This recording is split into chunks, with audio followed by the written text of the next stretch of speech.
Oh, sorry, I was on mute. I guess it really does happen to the best of us. Anyways, wow, it's great to see everyone here again. Look at all these familiar faces. And some new ones too, I see. So many fancy titles, all coming together, rubbing shoulders. Let's just hope there's a few conscious ones here too, I guess it would only be appropriate. After all, it is the Conscious Leadership and Ethics Summit. So, welcome. Now, if you'll just give me a second, where did I put this? Here it is.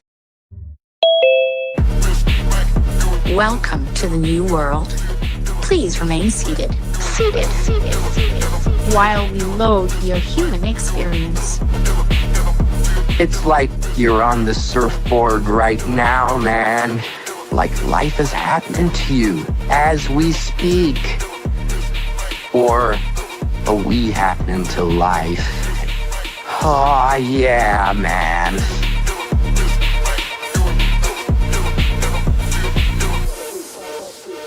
A unique creature, capable of the most remarkable feats of creativity and brilliance.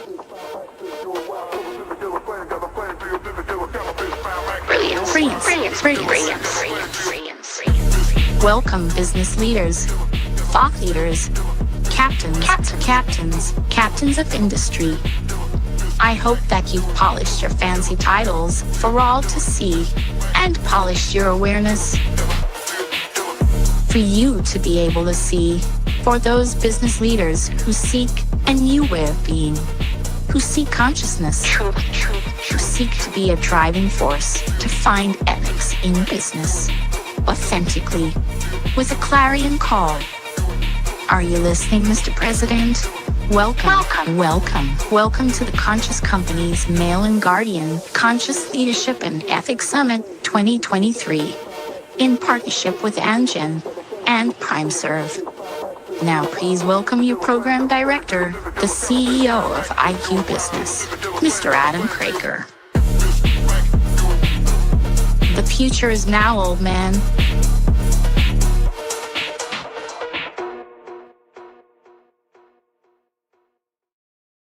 And welcome to the Conscious Leadership and Ethics Summit 2023. We join together once again as business leaders and stakeholders with both purpose and vision to address the needs of our time. We find ourselves this year in the context of our failing state amidst a firestorm of what the World Economic Forum calls a polycrisis, where present and future risks interact to form a cluster of related global and local issues with compounding effects, such that the overall impact exceeds the sum of each part. So it's just another Thursday for a conscious business leader. Thank you for joining us here today in Johannesburg, and welcome to all our viewers joining us via live stream on our YouTube channel. If you are on social media, please use the hashtags #ConsciousCompanies and #ConsciousLeadership. Comment and share throughout the day. And as the social media influencers among us say, don't forget to like and subscribe. To kick things off, he is undoubtedly the king of corporate governance. He is Chairman Emeritus of the King Commission and founder and patron of the Good Governance Academy, whose contribution to governance principles around the world is peerless. Joining us virtually, with no coronation required, please welcome Professor Mervin King.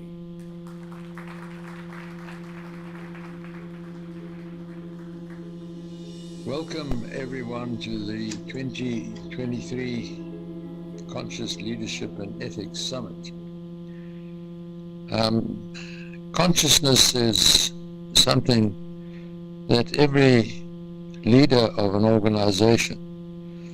And in the main, on our planet today, organizations are limited liability companies in order to limit the liability of the providers of capital. And from the middle of the 19th century until today, we followed the dictum of the primacy of the shareholder on the false premise that the shareholders were the owners of the company. Well, it was a myth, because you cannot own the assets of the company. It's the company's own assets. And a lot of directors, the majority of directors, ran companies on the basis to increase the wealth of shareholders, on the hypothesis that the wealth would trickle down to the impoverished at the bottom. The trickle became treacle and stuck at the top. And by the turn into the 21st century, it was realized that this philosophy had not worked. By 1987, we knew that planet Earth had become degraded. And in fact, the profit of the majority of companies was being subsidized by society and the environment. Now, that's the difference between right and wrong. And that's why leaders have to be conscious leaders. They have to distinguish between right and wrong. And the company, the limited liability company, is a person in law, but it is incapacitated as a 3-year-old child who unfortunately is injured in a motor car accident and is incapacitated of mind. He or she cannot think, and the guardian of that child has to think for it. The same goes for a company. The company can't think, it's got no mind, it's got no conscience because it has no heart, it has no feelings.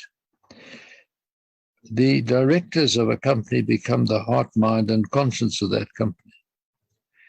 So by definition, because a company is incapacitated, that when something goes wrong, the wrath of society should not turn against the company, but should turn against its corporate leaders, who are its conscious leaders.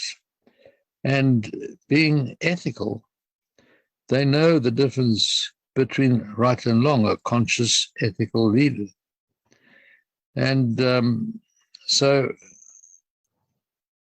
it was Brenda who actually brought to the highways of our mind, instead of being in the byways of our mind, this question of consciousness, that we need to be conscious directors because we are the conscience of the company. And it's interesting that over the years that the conscious company has been running under the leadership of Brenda, that we don't, I include myself in it because I was with Brenda when it was founded, we don't solicit nominations for the Conscious Company of the Year. We invite people to submit and nominate their companies if they believe, as the individuals, as the directors steering the company, that they have done it in a conscious and ethical manner. And what happens is Brenda meets with these people, interrogates them, and then the judges, of which I am one, we look at these companies and see how they've been operating and come to the conclusion whether they are conscious and ethical companies. And of course, when something goes wrong, we have to look at how the conduct of behavior of its corporate leaders. As I said, the ostracizing by society or bringing harm to the company by not buying its goods is actually the wrong punishment. Because when something goes wrong, it's the directors who have steered the company in the wrong direction. And as I've said, the wrath of society must turn against those individuals. So conscious leadership is a critical issue, so much so that I have ensured, to the best of my ability around the world, that in MBAs, the question of conscious leadership is now being taught. And every director has to be a conscious corporate leader, knowing the difference between right and wrong. And the conscious leader, of course, must also be aware of corporate sins. The conscious leader, being the mind of the company, has to take risk for reward. That's why the trustees of your pension fund invest your money in the equity of the company, because you get a better return than leaving it in the money market. But a director, knowing the difference between right and wrong, being a conscious and ethical leader, doesn't filch for himself or herself a corporate opportunity. There's no self-interest. They cross the Rubicon of intellectual honesty and honestly apply their minds in the best long-term interests of this incapacitated entity, the company, which is the most important citizen in every country in the world. So welcome to the summit and enjoy your day. Thank you.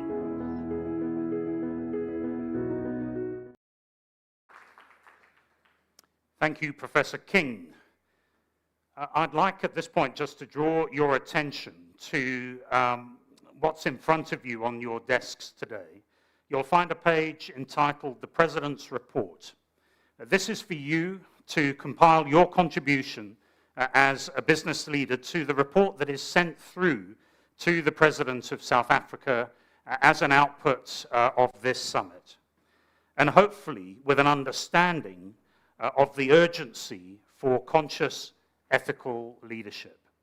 Please do fill out the form during the day and hand it to one of the assistants or drop it off at the registration table when you head out.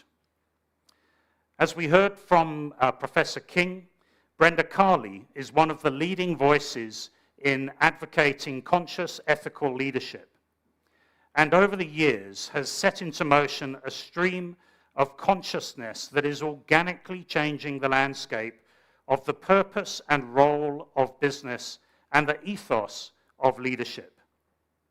Please welcome the founder and CEO of Conscious Companies, Brenda Carley.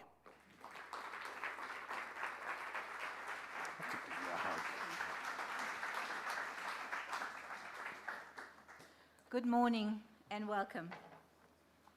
A very warm welcome to our Honorable Consul General of India, Mahesh Kumar, to our beloved humanitarian, Dr. Imtiaz Suleiman, and Dr. Jan Bellaman, who takes time off his hectic schedule every year to be with us, and to Musi Maimane, as well as all our speakers and panelists who so generously give of their time, and to all those who belong to the conscious leadership ecosystem. Welcome. Not to mention our partners, Danny Duncas from Amgen and Merrick Abel from PrimeServe, without whom this summit would not have been possible. Thank you for making the time to be here in our quest to build and understand conscious leadership. I'm not going to talk to you about the theme of the summit, which is conscience over compliance, a new paradigm in business, as I have a number of experts here to talk on the subject.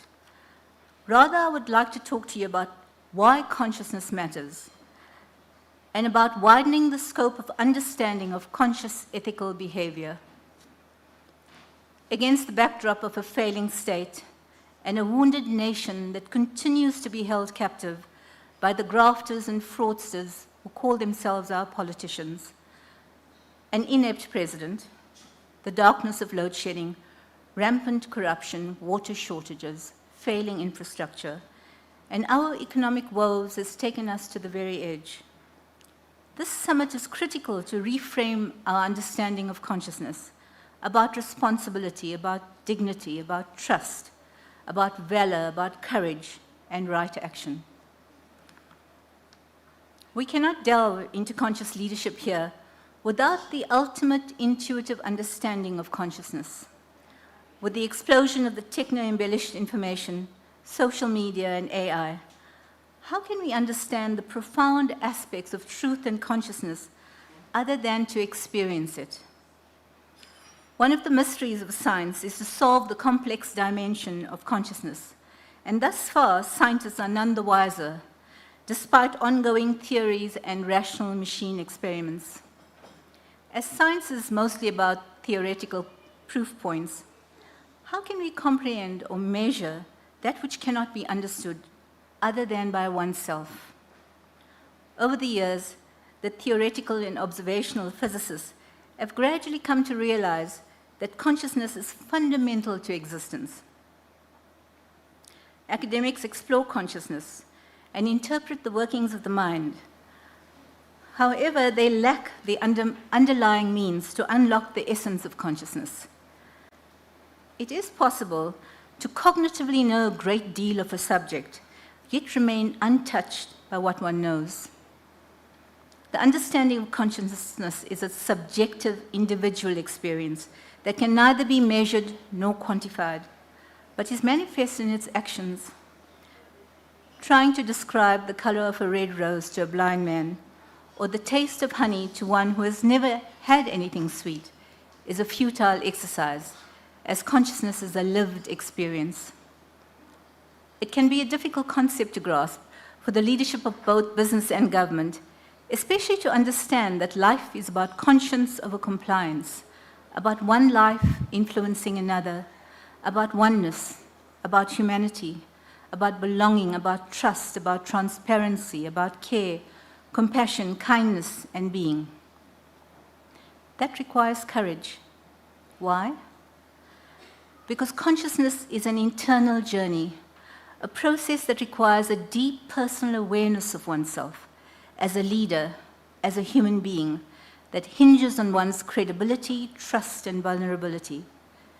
It requires a leader to attune to a deep awareness of who they are and one's internal ethos, and that is often too difficult to grasp. And because we cannot quantify or measure the pure existence of consciousness, that is beyond memory, beyond feelings, and beyond thought, we often dismiss it as esoteric or fluff. I sometimes talk of Roger Bannister, the first man to run the mile in less than 4 minutes, and I hold him as a poster boy for experiencing an instantaneous new level of consciousness that logic cannot express. When asked how he did the mile in less than 4 minutes in an interview, he explained, "I was no longer conscious of my movement. I discovered a new unity with nature. I found a source of energy, power, and beauty, a source I never dreamt existed before." So what Roger had activated was a source of energy that had always been there with him, but he had never accessed it before. And he was transformed into a new way of being. This internal power is the life force that can be accessed by every human being when there is a single-minded focus beyond ourselves. But we need to get out of our own way to do it. And in a moment of going beyond oneself, without thinking, an instantaneous new level of consciousness is what we duly experience. Roger tapped into that something within him that was so powerful that it made the impossible possible.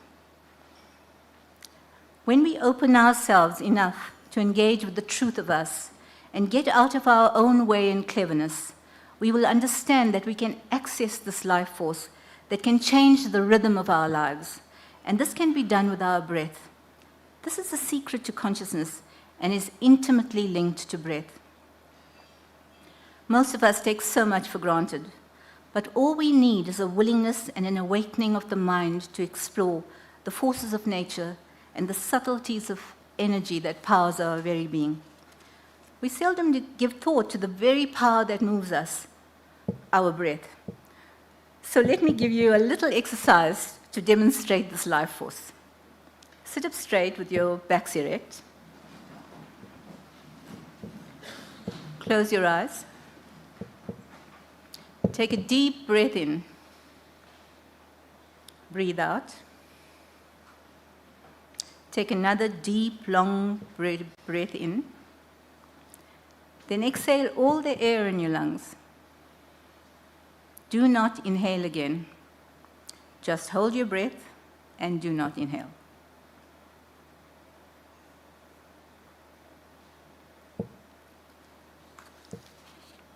Open your eyes. You cannot do it, can you? Something forces us to inhale. Forces us until we absolutely must inhale again. What is it? What forces us to inhale is harder to fathom than what is not. By knowing and understanding the link that evokes the breath and the quality of that life force is the birthright of every human being and can be accessed by all. Physicists have proven this, that we radiate this life force in the electromagnetic energy field all the time with every waking moment. Scientists can now measure this electromagnetic field around the body with a device called the SQUID, superconducting quantum interference device. This source of power within us, because it is not tangible, is too difficult to grasp. It is said that the Himalayan musk deer has a scent gland located just below its abdomen. The scent gland is a pouch of musk, but for most of its life, it wanders through the forest, seeking the scent, unaware that it's carrying it inside its body. Similarly, we look and search, acquire and accumulate for most of our lives, looking for that elusive something that seems to be missing. Yet it lies within us. It is that very life force that is embedded within us, and once activated, you would taste consciousness and a new way of being in the world. I can attest to this fact, that most leaders who have engaged with consciousness and have gone through an intensive conscious leadership program have experienced this. They are not perfect. None of us are. But there is a willingness to take accountability, and at the very least, they are willing to grow and engage with processes that are transformative to explore a deeper understanding of consciousness and purpose, as well as embracing human complexity. They are the ones that display true, authentic leadership power, a power that can never be found externally to you. If truth be told, there is a desperate need for conscious, responsible, ethical leadership, coupled with the quantifiable measures of ESG and the like. However, there is a need to transform the consciousness of leaders, evoking a natural sense of ethics, honor, and nobility. That is the current need. And until and unless leaders understand this, to embrace conscious, responsible, and ethical leadership as a way of being, and to understand that it makes good business sense, and it just makes good risk management to shift our way of being as a humanity, we will continue to be in this hot mess of this global leadership crisis. So how do we find these conscious leaders who understand this, these heroes? Because this is the need of our time, that this is the need of our society, conscious, ethical, responsible leadership.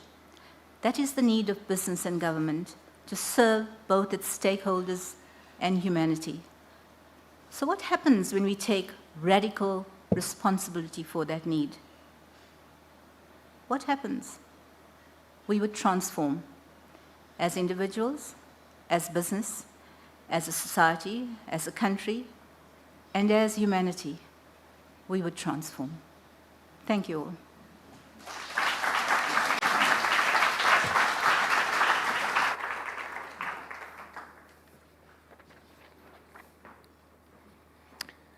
Brenda, thank you very much. From a very personal perspective, I will always be so grateful for the role that you continue to play in my own internal journey to consciousness. And as you were saying, the tendency that I had at the beginning was to dismiss the idea of that journey. Once I found personally that new source of energy that you spoke about and the simplicity of breath as that fundamental source, it really was a very powerful accelerator for what I believe has become my conscious leadership journey. So thank you very much. So let's give Brenda a big round of applause.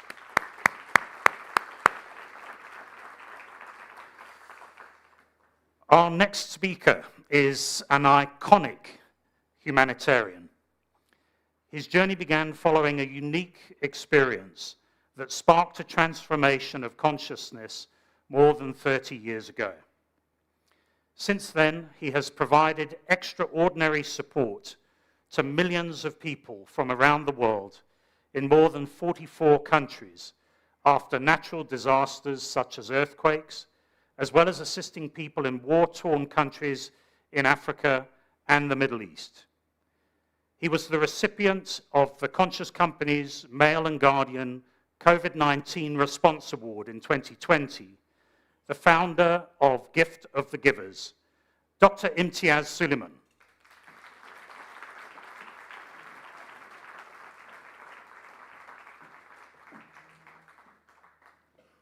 Welcome.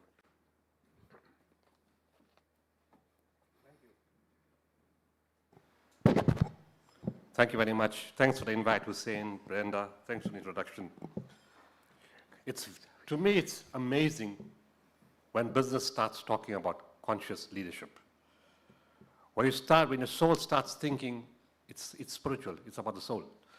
When the soul starts thinking of how to behave correctly. What Professor Mervin King said is correct. Business worries about the shareholders, the bottom line, how to make maximum money, but we forget the humanity in our business. It's like we two types of humans. The one that can make money and the ones that's just forgotten totally. And during COVID itself, I'm going to go back. They've asked me to speak about my spiritual journey. I'm going to come back to that just now. But the part of consciousness is critical because so often we hear people say they're putting staff off. 1,000 people, 200 people, 400 people, could be one of you. And what's heartbreaking is that these people have served companies for 20 to 30 to 40 years. And in one stroke of a second, they're unimportant. They're just another number. They need to be removed. When would business leaders think, why don't we cut our own salaries? We get shares and big money, millions of rands in bonuses. How many lives will that not change and help? Where's the loyalty? Where's the appreciation? Your company was not built by yourself.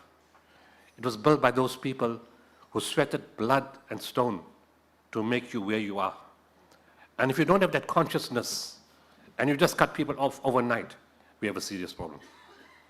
But in South Africa, I can say things have changed for the positive. And it's important to be positive. Calling it a failed state, ESCOM's issues, crime, yes, all these things happen. But there's a lot of positivity. It requires mindset change, but I can't do that in 15 minutes. So we're going to talk about my journey. Officially, what's the time here? Officially, Gift of the Givers was born on the 6th of August, 1992. But Gift of the Givers is not a normal organization. It's a spiritual organization. Consciousness is about spirituality. Leadership is about spirituality. It's about social cohesion, compassion, sharing. It's about annihilating ego, annihilating greed, wanting to pick others up with you. That is what conscious leadership is all about, to bring growth and development. So I didn't get up one morning and say, okay, I think today I'm going to form an organization. I'll give it a name, I'll get some founding members, I'll write a constitution, and we're going to do health, education, water, fodder. No, never happened like that.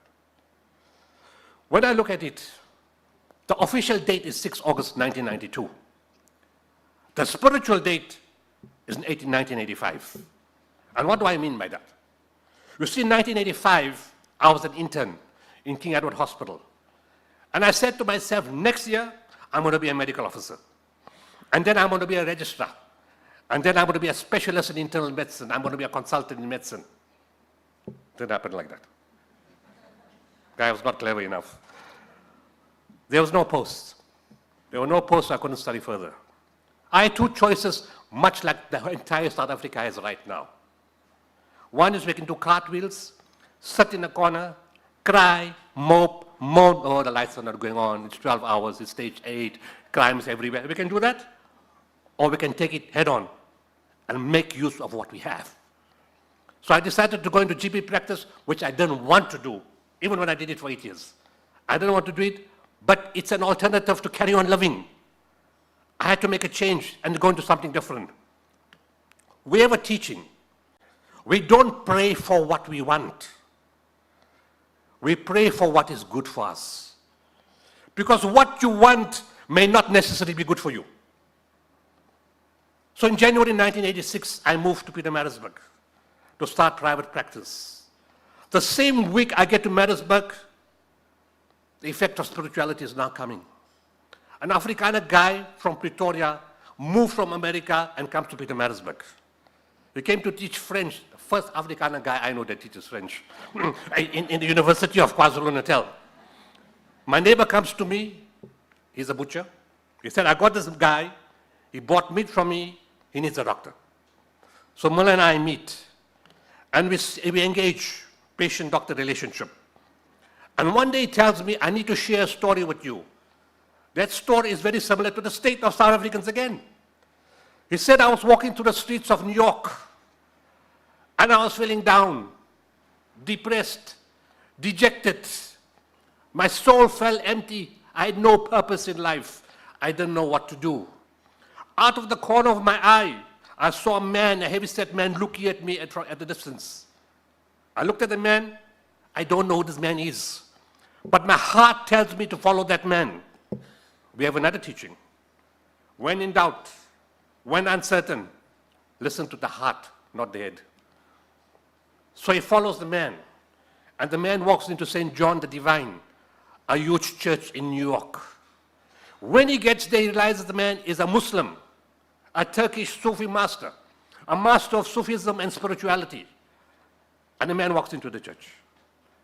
At the next moment, this man, Muslim man, starts making a zikr. A zikr in Islamic terms is a celebration of God's names in Arabic. So in the other scriptures, we would say it in Arabic, but in other scriptures, you would say God, the one and only, kind, compassionate, merciful, living, eternal, absolute, sustainer, cherisher, nourisher, and so it goes. When he made the zikr, the Jewish rabbi in the church, the Christian priest, the Hindu pandit, and those who say they don't believe, participated in the zikr. Now what does that show? That the Christian elders of the church understood the unity of mankind. They understood the unity of human beings. They understood that we were all one, that our needs are one, that we do things one. Media like you guys and others keep saying religion is the cause of conflict. Religion is not the cause of conflict. When people move away from religion, that's when you have conflict. Do we shut religion down? When lawyers steal from the road accident fund, do we shut lawyers down? When doctors practice malpractice, do we shut the medical profession down? When we don't follow the King Commission, do we shut down corporate business? No. We change the individuals. You see, consciousness is not about a concept of corporate, government, private sector, public. It's about individuals. You change the system by changing the individuals. I remember my father-in-law saying one day, he went to one place to get something done on the computer. And the guy said the computer made a mistake. So my father-in-law said, who put information into the computer? It's about us. It's about the individual system and the human beings. You want to change the society? Look in the mirror. Fix yourself first before you try to point fingers at anyone else. Corporate South Africa is very open about saying, government is corrupt, government's like this, government's like that. Who corrupted government? Take responsibility. Take responsibility for price collusion, overinflating prices, falling partnerships with people who come to rob the country and the people of this country. We need to stand strongly and stand against that. So let's go back. Mullah tells me to go to Turkey. I said, Mullah, it's 1986. I haven't seen Cape Town yet. When am I going to see Turkey? He said, what God wills happens. There's a time and a place. August 91, I landed up in Turkey with my wife. Bad time, post-Gulf War. Gulf War polarized nations. Samuel Huntington spoke of the clash of civilizations. And the perception was Christian, Jews, and Hindus on one side, Muslims on the other side. East one side, West on the other side. And coming from an apartheid past, when you lose your land and your property and you get moved around, doesn't really help. So I walk inside a spiritual place. Miller saw it in St. John the Divine in New York. I saw it in a Sufi place in Istanbul. Exactly what he saw in New York, I saw in Istanbul. Christians, Jews, Hindus, Muslims, those who say they don't believe, Americans, Russians, Australians, Brazil, Mexico, Argentina, Canada, Sweden, Norway, Finland, all India, Pakistan, Africa, everybody there. This is post-Gulf War. I'm waiting for these guys to kill each other. Nothing happened. Only absolute respect, understanding, discipline, because the conscious human being knows that spirituality makes people together. It doesn't take them separate. The spiritual teacher, who I never saw, don't know his face, didn't see a picture, amongst hundreds of people there, Ma tells me, that's the guy. That was the guy. I expected, normally when you travel, I walk through your front door, hello, how are you? Did you have something? Kind of stuff. That's what happens to a guest when you go anywhere. When you're an international traveler, you get better reception. So I'm expecting them to say, how's your trip? Where did you come from? Where are you staying? Did you eat something? Are you fine? I understood the power of spirituality. The moment that teacher made eye contact with me, his first words to me were, what do you see? You see, a part of conscious leadership is to identify the needs of society and their problems. My soul was in turmoil. What are all these guys doing here? We fought all over the world. Why are they here? He said, my son, what do you see? He said, I said, I'm confused. Because Christians, Jews, Hindus, Americans, Russians, we fought with these guys all over the world. What are they doing here? He said, my son, you see right. Mankind is one single nation. The God of all mankind is one. We just call him by different names. Any imam, sheikh, Sufi, priest, pandit, anybody else, if they promote violence, extremism, terrorism, discord, confrontation, and conflict, is not a man of God, don't follow him. Any person who promotes love, kindness, compassion, and mercy is a man of God. Conscious leadership is about love, kindness, compassion, mercy, social cohesion, picking up the downtrodden. That is what it's all about. It's all about yourself. And when you look after others, the spiritual aspect is that you will grow. I leave the place. The yearning is to come strongly to come back there. 6 August 1992, the official date. Thursday night, 10 p.m., after zikr again. The spiritual teacher lifts his head up, makes eye contact, and in fluent Turkish. I don't understand a word of Turkish. But I understood every single word that he said that night. He said, my son, I am not asking you, I'm instructing you to form an organization. The name in Arabic will be Waqful Waqifin. Translated, gift of the givers. You will serve all people of all races, all religions, all colors, all classes, all cultures, of any geographical location and of any political affiliation. Even Musi is right. But you will serve them unconditionally. You will expect nothing in return, not even a thank you. In fact, in what you're going to be doing for the rest of your life, expect to get a kick up your back. If you don't get a kick up your back, regard it as a bonus. Serve people with love, kindness, compassion and mercy, and remember the dignity of man is foremost. To save this country, fixing ESCOM is not going to solve the problem. To save this country, we need to save the dignity of people. You see, they said failed state. From whose point, reference point? For most point of reference, is it a failed state? For rich people? Corporate people? When pre-94, when people were held, detention without trial, locked up, disappeared, wasn't it a failed state? When there was no water, no electricity, and no food right up till now, isn't it a failed state? No. We've got to be very careful about what we say. These people have been waiting for years. Everybody says 27 April 1994 is a miracle. I don't understand why it's a miracle. The miracle is not because the black government replaced the white government. That's not the miracle. Because governments come and go all the time, nothing new. What's miracle was what gave the world media a shock. You see, they came from all the countries in the world with a war room to see this big fight that's going to take place. Vengeance, revenge, burn the shops, steal the houses, break people, kill people. We've been oppressed for years. Today's the day. It's going to happen. And all the society people are saying, fill your house with food, stay inside, keep your passport, keep your money, get ready to run. You guys are the media. It was the most boring story on earth. Nothing happened. Nobody stole anything. Nobody broke anything. We have forgotten those people. 27 April, as Mandela said, the people have spoken, not the word. The action. What did the action say? We will not burn the country.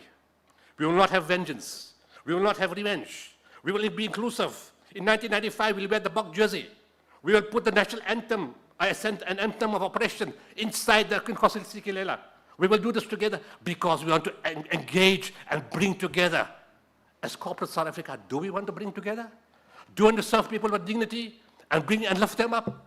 Or it's only about our own profits and profits for shareholders and make maximum money? And in the medical profession, 300% medical aid rates for consultants at hospitals when people are poor. Is this what it's all about? No. We have to change our way of thinking. Those people stood for years. 28 years they've been failed again. Hunger won't destroy the nation. See, that looting in Durban wasn't about hunger. I need another time to talk about that. If it was about hunger, Eastern Cape would have been burning 15 times over already. Since the time of 2022, we had the World Summit on Sustainable Development right here in Nasrec and in Sandton. In Eastern Cape, they were dying of hunger. As I'm speaking to you, they're dying of hunger right now. Because it's quite normal to be hungry in the Eastern Cape. We need to return dignity to the people. You want to save the country? Save the dignity of people. That's what conscious leadership is all about holding people and putting them up together with you. Finally, it says, my son, clothe the naked, feed the hungry, provide water to the thirsty, and in everything that you do, be the best at what you do. Not because of ego. Ladies and gentlemen, what's destroying the world is ego. It breaks homes, it breaks families, it breaks communities, it breaks religious societies, it breaks corporates, it breaks government, it breaks our souls. There is no place for ego. Serve them with distinction because you're dealing with human life, human emotion, human dignity, and human suffering. This is an instruction for you for the rest of your life. And remember, my son, that whatever you do is done through you and not by you. 30 years, I'm intelligent enough to know the kind of all things you could think, you call me a rock star and I don't know what else, so many different things. It's not because of me. It's not humanly possible to do the kind of things that we do. That's a favor of God, grace of God Almighty, and we need that to come into conscious leadership. I asked him, when you speak Turkish, how come I understand? And other people speak Turkish, I don't understand. He says, my son, when the hearts connect and the souls connect, the words become understandable. I said, now I got a problem. She said, what's the problem? I said, I'm a doctor in private practice. I have 3 surgeries in a place called Pepe Marais in South Africa. What am I supposed to do and when am I supposed to do this? After hours, long weekends, public holidays, school holidays, when? He told me one line, you will know. For 32 years, my consciousness knows what to do the things in the right way. Thank you very much.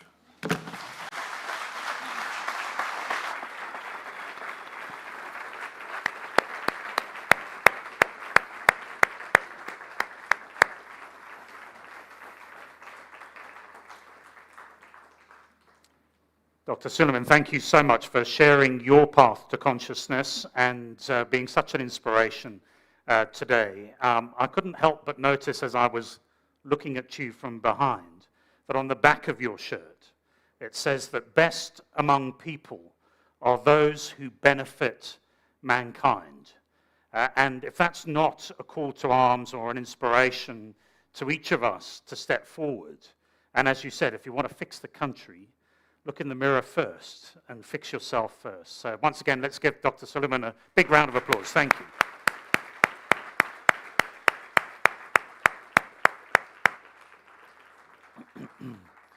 And as you see, Dr. Suleiman has to rush off to an emergency. There's always one out there. So thank you very much for joining us this morning.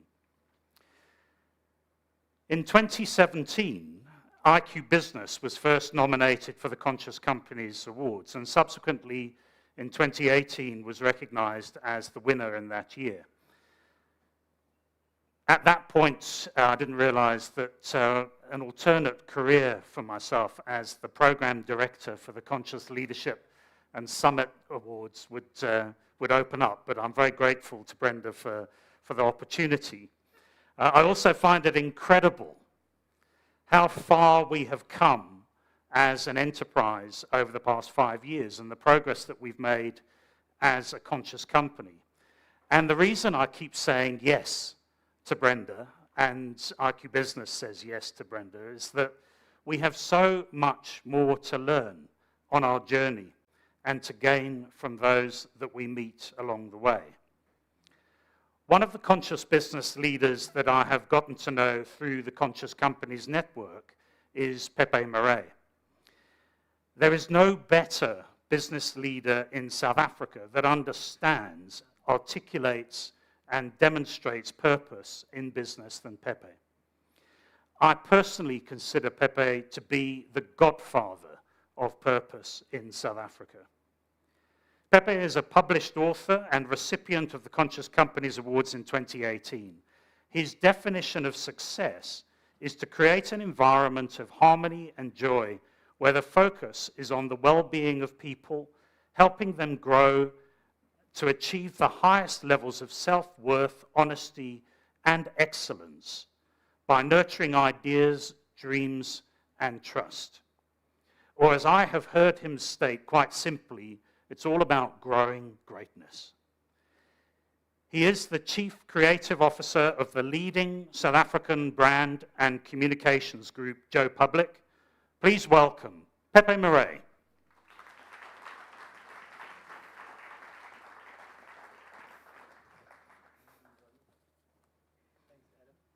Is that on? There we go. The godfather of purpose. Quite a skinny godfather, I think. I was very inspired by the previous speaker to almost go off script, because it seems when you speak from the heart, it connects better. But I did pour my heart into this script of mine, so I'm going to read my speech. I don't often do that, but I've got 5 minutes. And if I speak off the cuff, I might be here for 35 minutes. With the collapse of giants like Enron and Steinhoff and multiple business scandals, including Tongaat, Hewlett, KPMG, Bosasa, Sasol, to shame a few, big businesses and what they stand for have become tainted in the eyes of the public. A negative perception further compounded by environmental degradation, social inequality, and the decline of the mental state of the employees within our businesses today. Within this context, I can't help but ask myself, what is the point of revenue growth if it comes at the cost of mental health? How can we as leaders sleep soundly at night when our quarterly financial targets are achieved at the expense of people who must go to bed with knots in their stomachs? We have succumbed to archaic belief of the so-called, I'm a bit judgy, most influential economist of the 20th century, Milton Friedman, who flatly stated in 1970 that the only duty of a corporation is to maximize our profits at all costs for the benefit of the shareholders. Based on his wisdom, we have created structures filled with millions of people mindlessly racing like rats to achieve meaningless financial objectives, all choked up, running out of breath, creativity and innovation slowly being suffocated by this obsession with financial wealth, which in fact is leaving us all poorer. We have made the bottom line of business our top priority, and in doing so, neglected the only appreciating asset within our organizations, which are our people. So you may ask, how do we put people above profit when money is the lifeblood of business? Phil Knight, the co-founder of Nike, stated in his beautiful book, Shoe Dog, towards the end of the book, we all understand that for the human body to sustain, blood must flow through our veins. But if you ask me why do I exist, I don't answer to make blood. Money is the lifeblood of business. It's obvious. Without it, our businesses will die. But if you ask me why do I wake up every morning, it's not to make blood. More and more leaders today are waking up to the reality that businesses exist for a greater purpose than money.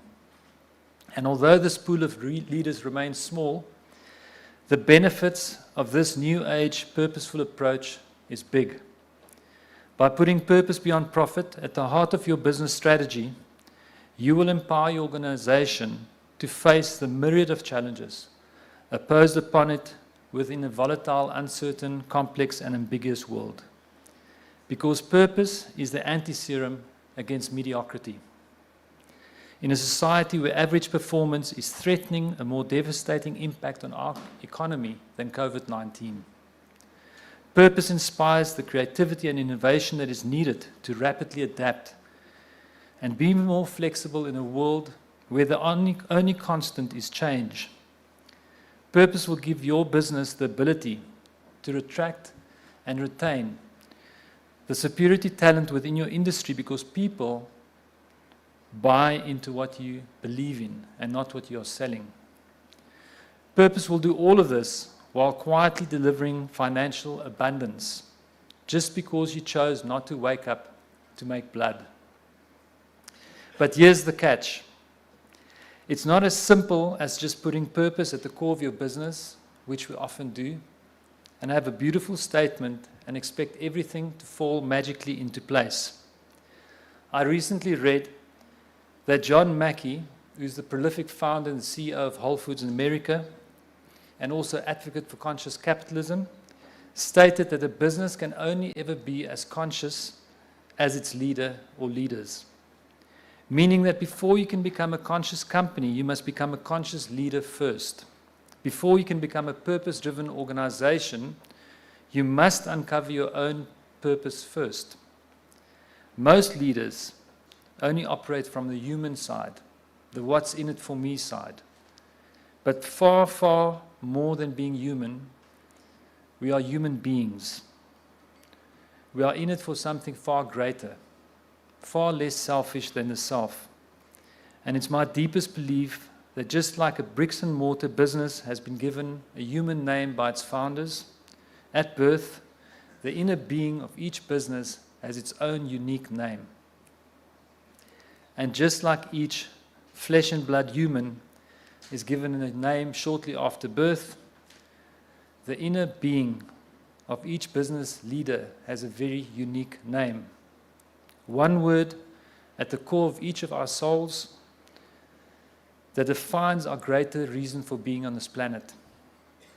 And once we as leaders take the time to define this deep insight within each of us, we empower ourselves to plan beyond the next financial quarter, for the next quarter century and beyond, simply through the clarity of knowing why we are on this planet in the first place.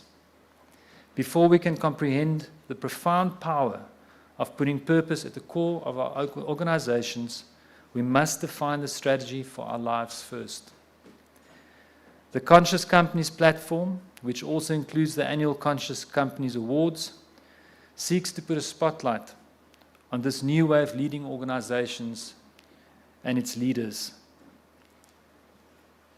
I want to take this 5 minutes, Brenda, to thank you for your foresight of bringing this invaluable platform to life. Brenda's already managing there on the side. But I felt I had to thank you, Brenda, publicly, because I believe in time that this platform, as it grows, will play its part in creating a country that's a shining example to the world. It's now my pleasure to introduce the winner of the 2020 Conscious Companies Awards, the CEO of Letsema, Isaac Shongwe. Thank you very much. Well done.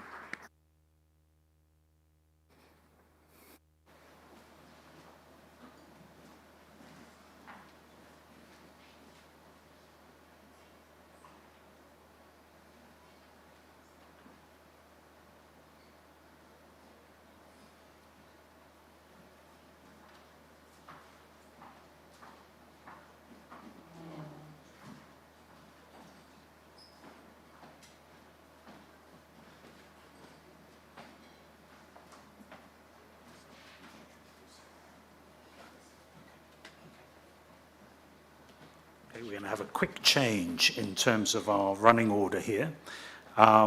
Firstly, thank you to Pepe and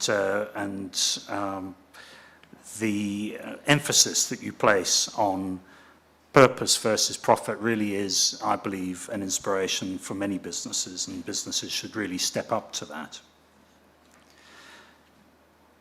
Our next speaker has built his career across the business and political dimensions.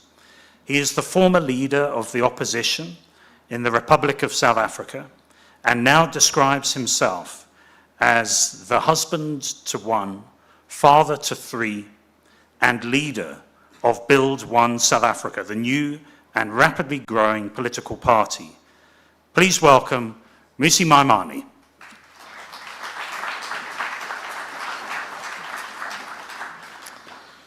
Good morning, everybody, and I'm almost certain Mr. Shongwe is far more good-looking than I am. I truly apologize to have to adjust the schedule, Brenda. I have the Dutch Prime Minister in country, and so effectively we scheduled a meeting post this. So if you see me rushing off, it's not because I'm being disrespectful by any matter of means. I just would really, we've had a day today that we've had to schedule a number of things. So I want to honor this commitment and make sure we keep going. Firstly, it's my great privilege, and Brenda, thanks for the invitation. It's my great privilege to be able to speak to you today. South Africa is an incredible place. I think all of us could agree. We love this nation. And I really, truly believe that what's good about this country is the very thing that can solve what's bad about this country. And effectively, what I want to speak to you about today is that given the position that we find ourselves in, many of the issues that we are confronting are not unique. I could spend my moments describing to you how bad load shedding is, how bad crime is, or how bad all of those things are. But I want us to locate ourselves in the world and say, what is in fact going on? Because as Jan Smuts once said, he said, South Africa is a place where almost the worst never happens. And that might fill you with a slight bit of hope. Because in truth, we have a journey that we have to go on. And I want to outline a number of things. The first is, the crisis we're facing now is a maturation of all nationalisms. In other words, we've hit a point where the critique around British colonialism, Afrikaner nationalism, and African nationalism have all been challenged and are heading towards collapse. And that's a healthy space if you think about it. Because no one today is willing to stand up and say leadership must only look like the color of my skin or the gender I come from, or effectively that I want leaders who are able to identify that each individual is uniquely bestowed with unique talents And leaders' job is not to solidify people on the basis of race, but to lead them on the basis of ideas and ideals. This is a healthy crisis when you reflect the fact that what is classically in global politics defined as populism is effectively trying to rail against that instinct. It challenges citizens to say to them, no, actually you don't have a job today because of the immigrant or because of that race or that race. I would hope that leaders sitting in this room would transition, along with many South Africans, to say we can build a society upon which each individual can maximize the potential and the talent that they face. This is a good moment. The second is we find ourselves in a post-ideological world. By that I mean no individual, and I'm willing to sit with you over whiskey perhaps, to challenge this notion that anyone can simply tell us today that it is capitalism that is going to triumph, or it is socialism that is going to triumph. Because even the best of the capitalists would tell you that unless you are looking at aspects like ESG, etc., society cannot work. That the age-old sense of just profit and profit alone has brought us to this point where people like Thomas Piketty have a voice around the sense of inequality that's in the world.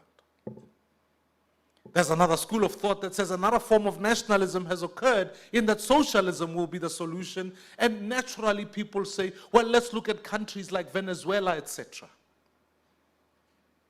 A post-ideological universe and a post-COVID world presents new challenges to leadership, but like Artes, who crossed over and said, let me conquer a universe, it produces a new type of leader who has to find new values and craft a new society. And I'm not being Pollyanna-ish by saying all of these things are easy to do. I'm merely just indicating that, like an entrepreneur, they present profound opportunities.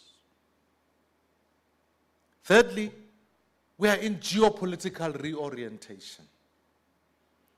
The war between Russia and Ukraine are merely but symptomatic of the choices we have to make between the global West and the global East. They're asking us real questions in the world about what are we going to do in the continent. This is a powerful opportunity. It reminds us, again, that a new world has been unearthed. For us living in this continent, a new crop of leaders must emerge and ultimately must lead through a changing and a diverse world. This, to me, gives me the hope for why conscious leadership is necessary. It ought to be a leadership that is values-inspired, because what remains true and will transcend all trends is values. I want to stand with Dr. Imtiaz when he says the dignity of a human being must never be lost. That the task of conscious leadership is to remind us that Ubuntu, as Steve Biko so adequately put it, to say that Ubuntu is for us to give the world a far more human face. That in a world where technology and so much is changing, we can present, as this continent, as Africa, a sense upon which the dignity of humanity is restored. And as Archbishop Tutu so wisely put it, to see the divine in another. It also speaks about our interconnectedness. It reminds us that common threats are before us. So in climate change is not going to affect you any more or less different than it will affect me, regardless of how we share different colors. I want to challenge you and say this. As corporate South Africa, if you're going to be conscious of leadership and enhance values, let's remind ourselves that none of us must sleep at night knowing that our fellow countrymen are lingering in hunger. Because as Chanua Achebe so wisely put it, a hungry person cannot claim freedom, and ultimately hunger impairs the dignity of a fellow human being. We have to restore values. We have to lead with values, and we have to demonstrate our connectedness. The second thing I want to challenge you to do is to be conscious in your activism. I'm going to say this with the amount of humility I can muster. Corporate South Africa has never found a government it does not like. It was true under apartheid, and sadly it's true today. I struggle to understand why there's an absence of activism. I face load shedding, crime, and so many issues. We have to work harder, we have to fight. Because if the political system gets away with the murder it is committing, where corporate South Africa isn't holding it to account, I can assure you that the next 10 years will mean South Africa will regress backwards rather than transition in a world where Africa can thrive, prosper, and demonstrate a far more human face. Thirdly, and most crucially, I want to challenge us that conscious leadership must remind us of the shared equity that human beings possess. Many of you would not know why I joined politics. I didn't join politics because I wanted to be a politician. I joined politics because one day I stood outside a home of a woman who was digging a hole in a garden and said she was building a toilet. I said how much that impairs a human dignity reminds me of the fact that our democracy, our political leadership has failed. We can't afford it to fail now.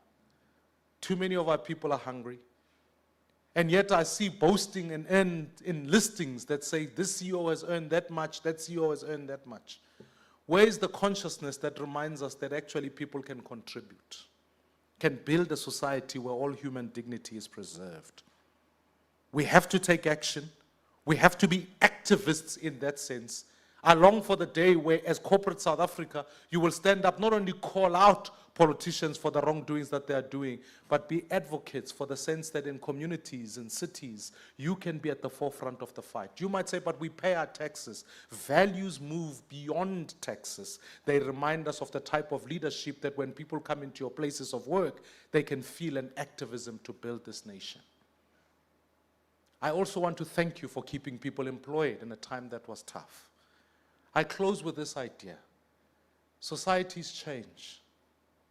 When institutions are weak, leadership matters. Our country's institutions are weak. You as leaders, not just political leaders, leaders elsewhere, can consciously bring about transformation. An inspiring leader of mine, actually, is Hakainde Hichilema, the president of Zambia. Because here he's standing, and today the kwacha is stronger than the rand, not because he's smarter, not because he's stronger, but because he's organized his values to service of his country. And now today Zambia can thrive. Let us build a new political leadership, a leadership across, a consciousness that says this nation can restore its dignity, and ultimately the dividend of freedom can be shared by all who live in this beautiful country. I thank you and God bless you.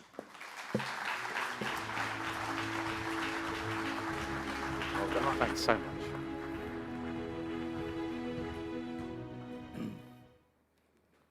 Don't you love his energy? He's now running out the door to go and meet another colonial failure of the past, the Dutch, another one. But we have to take some inspiration that there is clearly a future and that there is clearly a way forward. I found it absolutely fascinating and inspiring to listen to Musi's perspective that being on the brink of collapse is a healthy state, that we're in a healthy crisis. This is a good moment. Did anybody start their day today feeling like that? Did anybody look at what's happened to the rand this week and feel inspired that we're heading to 20 rand to the dollar or 25 rand to the pound? Does that really feel like a good moment to you at this point? I guess the inspiration we need to take is that we will come through this and that we can move forward. But probably things are going to get worse first before they get better. I know he won't hear our applause, but please let's give Musi Maimane another round of applause.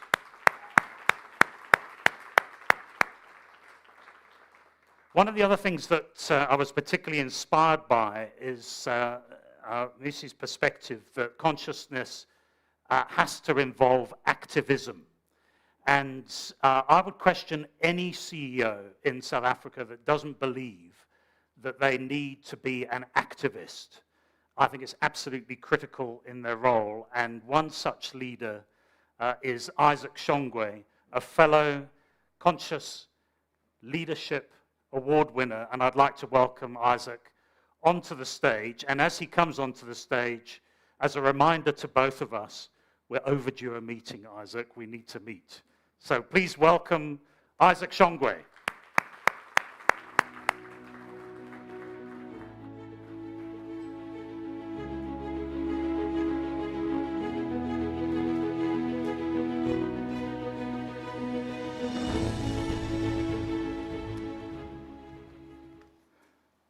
Thank you, Adam. Ladies and gentlemen, good morning. Sanbonani. Sanbonani. It is with great pleasure that I'm standing in front of you this morning and to share some of my limited views and the journey that I've traveled. When I was awarded the Conscious Leader in September 2020, I shared with my wife how I felt. The emotions that overcame me were overwhelming. I never thought when I started my business, Letsema, in 1996, I could ever be recognized by such a prestigious and socially conscious and relevant initiative. Thank you, Brenda.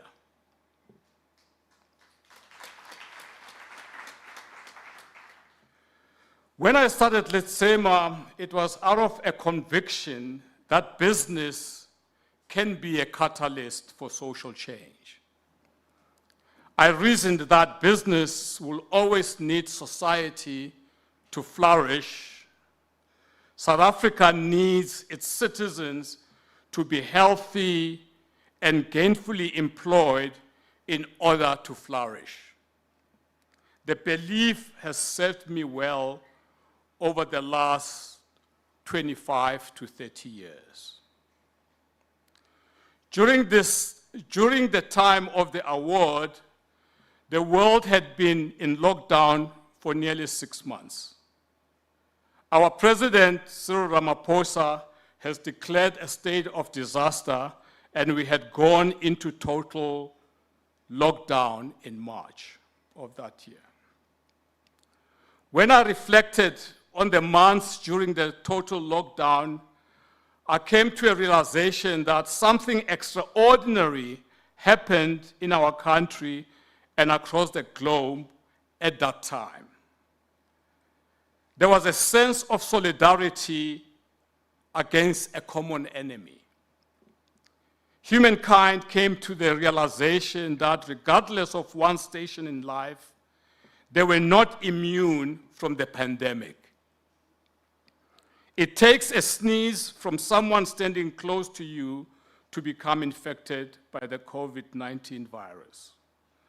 Someone said to me during a conversation, God made it such that something like a sneeze can very easily obliterate humanity.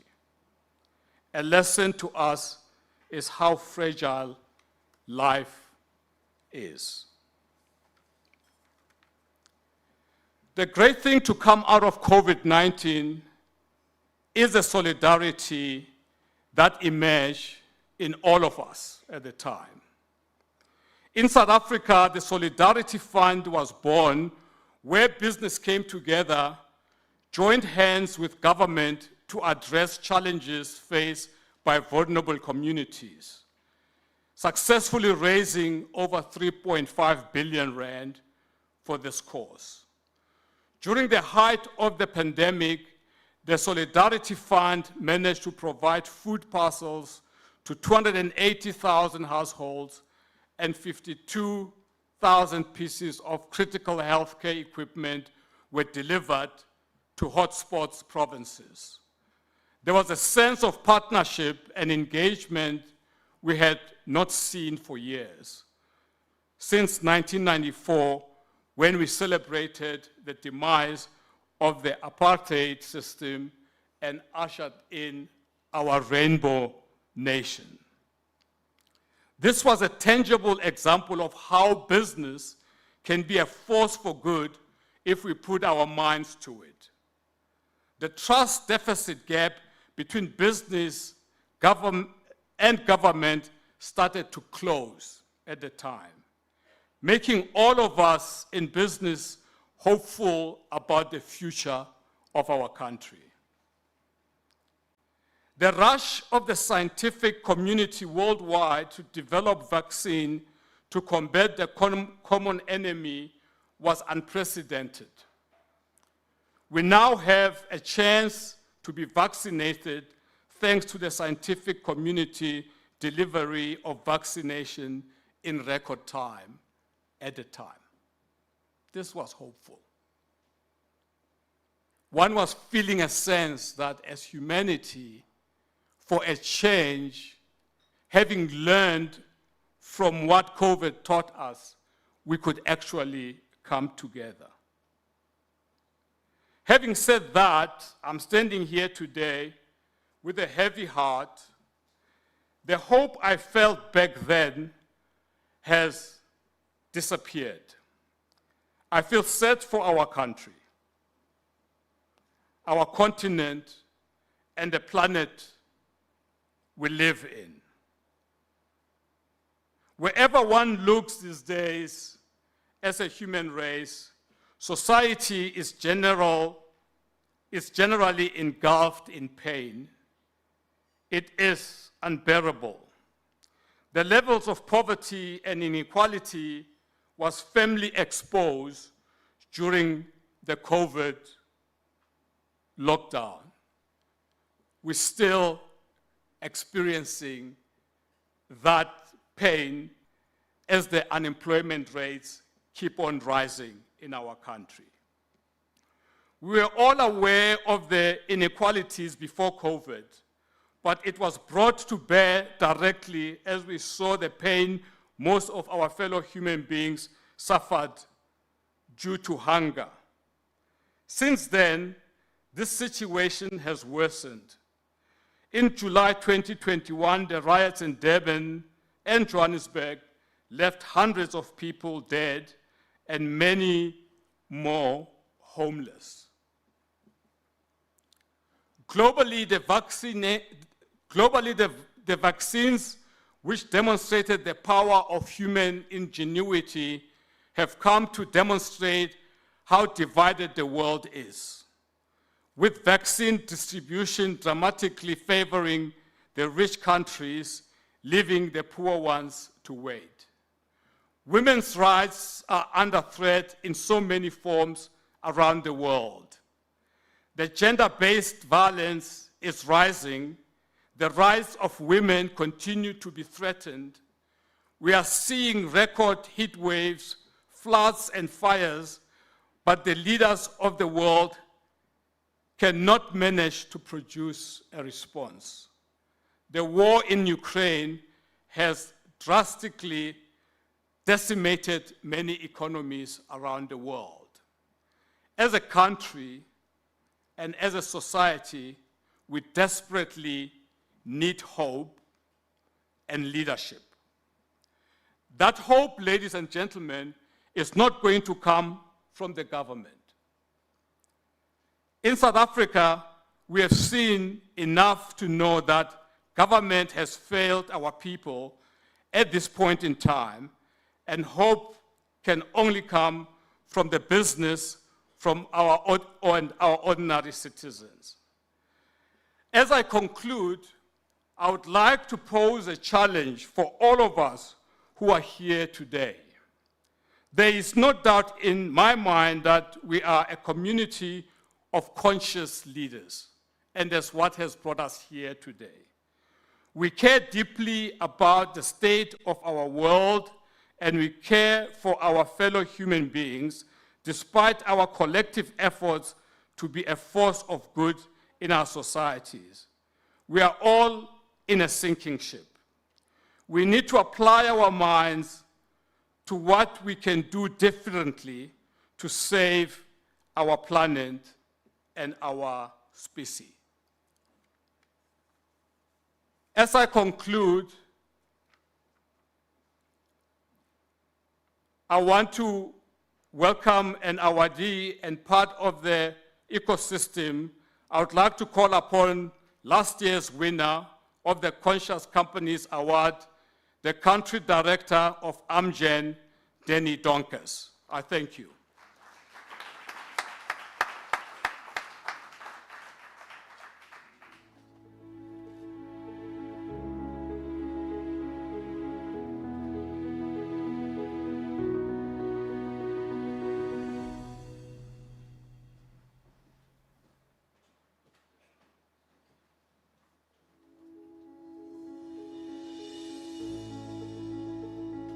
Good morning, everyone. For the people that know me, they know that standing still is not really one of my strengths. So I'm going to walk around, so just that you know. And before I'm going to discuss the matter of today, I would like to thank Brenda for organizing such a great event. I mean, I'm humbled being surrounded by so many great leaders, and also for last year's recognition. Because if I recall the interviews I had, I was totally surprised, because when I got the question, how do you feel? I said, well, I do what I think is to do best for the world, for the planet, for the people. How special is that? That you love people, and in your leadership you try to do what is best to serve the planet. So I don't think of it as being special. So I was really, really surprised last year, and it really made me feel humble.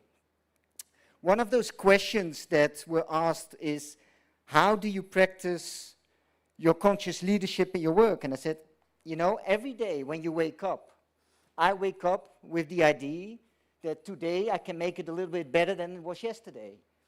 And that's the kind of ownership and accountability that comes being a leader, that every one of us in this room has an opportunity to make today a little bit better than yesterday. And those are nice words.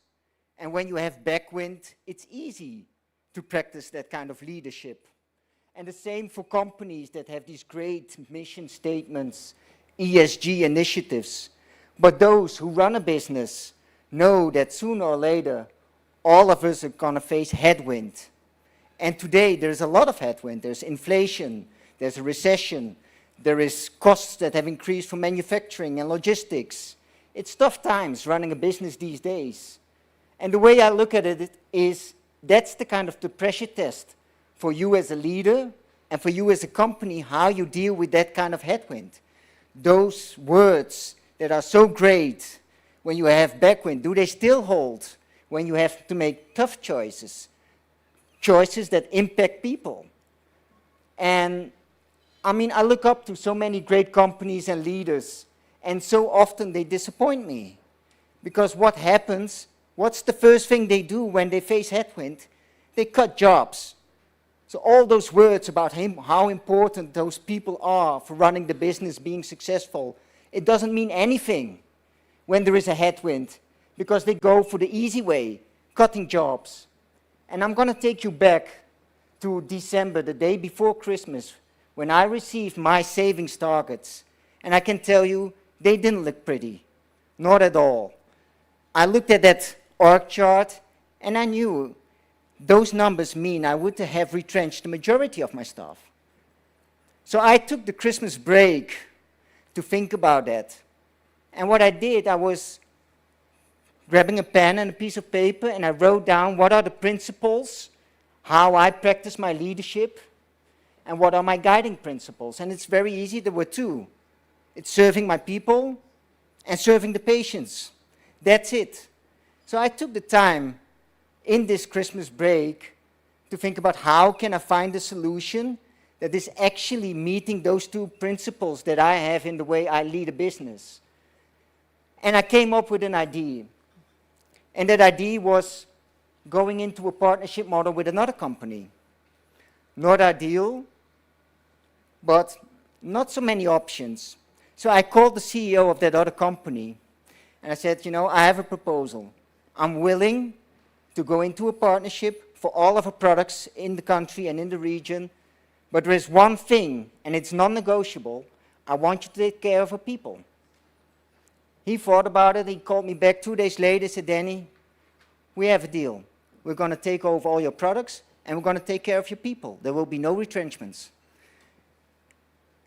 My message is, put that in the beginning of those discussions. Don't start with the number exercise, looking at the P&Ls and the profit. You couldn't do that. I wanted to secure that those things I stand for as a leader, which is serving my people, were secured in the beginning. We did the number size afterwards. And it was not easy, because if you go into a partnership model, you give away a lot of your commission to another company, which means, bottom line, your profit is going down. And I had many meetings with my senior managers about this model. And at a certain point, reviewing, I think, 10 P&Ls and how we could improve the profit, and if we not maybe could retrench some of the staff, there was a moment in that room where I said, gentlemen, this was all gentlemen, can I ask you one question? We talk about a country with an unemployment rate of plus 40%. We have an opportunity to partner with a company that is willing to take all of our staff. We could manage this without any retrenchments. We keep on talking now about profit and profitability for more than 30 minutes. We've discussed 10 P&Ls. My question to you is, when is enough enough? Is that 5 million? Is that 10 million? Is that 15 million? When is enough enough? When you ask that question in the boardroom, I can tell you, it will remain silent. And it makes people think, when is enough enough? And I'm happy that my company and the senior manager at that time said, it's a good question, Danny, and I see where you're coming from, and I see where you're heading to. Make the deal, close the deal, I'll sign for it. It's a very good question. I never thought about it. My question to you as leaders, ask that question in your boardroom when you have headwind. And if you don't have it now, you'll get it in the future. No worries. It will happen. The other thing is that, like I said, I put it in the beginning of the negotiations with that other company. Don't discuss margins and commission at the end. Your position is weaker. That company won't say, oh, let's bring all your staff. So if those are the principles you stand for, you secure them in the beginning of these kind of tough decisions. Do I have the illusion that it makes everyone happy in the company? No. I had many discussions the past days with all of our staff members. Some of them are grateful, are happy, see opportunities. And there's also people that are sad, disappointed. How could the company do this to us? When I was thinking of that plan, I was thinking of the most vulnerable people that I have in my team. The ones that, need this income so much because they have mouths to feed. So when you do these things, I'm not worried about the people that are young, talented, they will find a way. I designed the plan with the most vulnerable people in the back of my head because I knew that if we would have to retrench the majority of our people, they would suffer a lot. So the final conclusion before I'll stop with my talk, when you lead a company, you're the captain of the ship.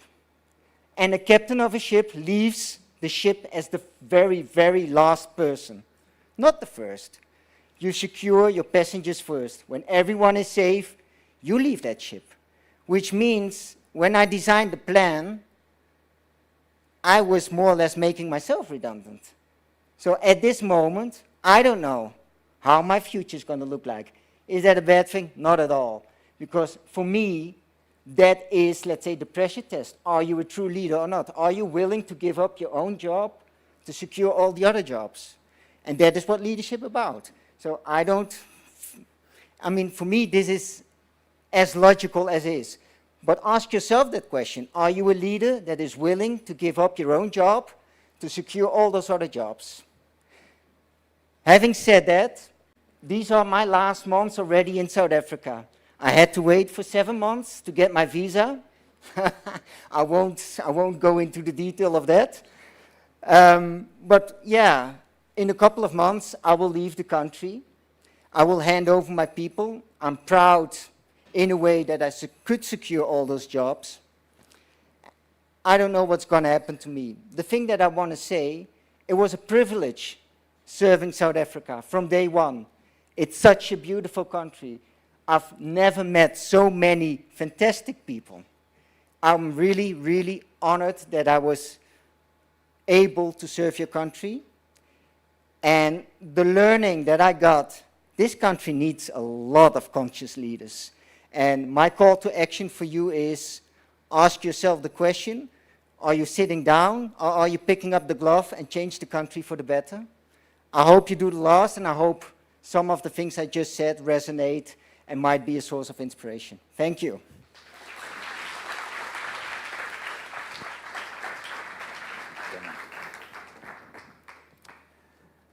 To Danny, Isaac, and Pepe, three remarkable recipients of the Conscious Companies Awards. Nominations, by the way, are still open for the 2023 awards, and we look forward to celebrating and growing our network of conscious business leaders.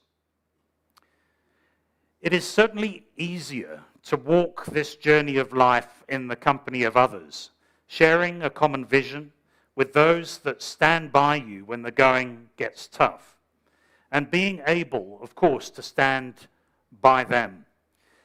It is a necessity as human beings. The partnership between Conscious Companies and the Mail and Guardian is an example of the true definition of partnership at its core.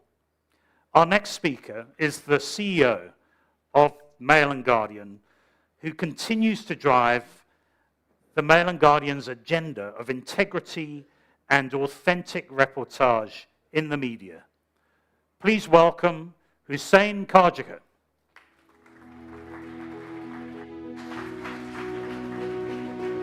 Thank you very much, Adam.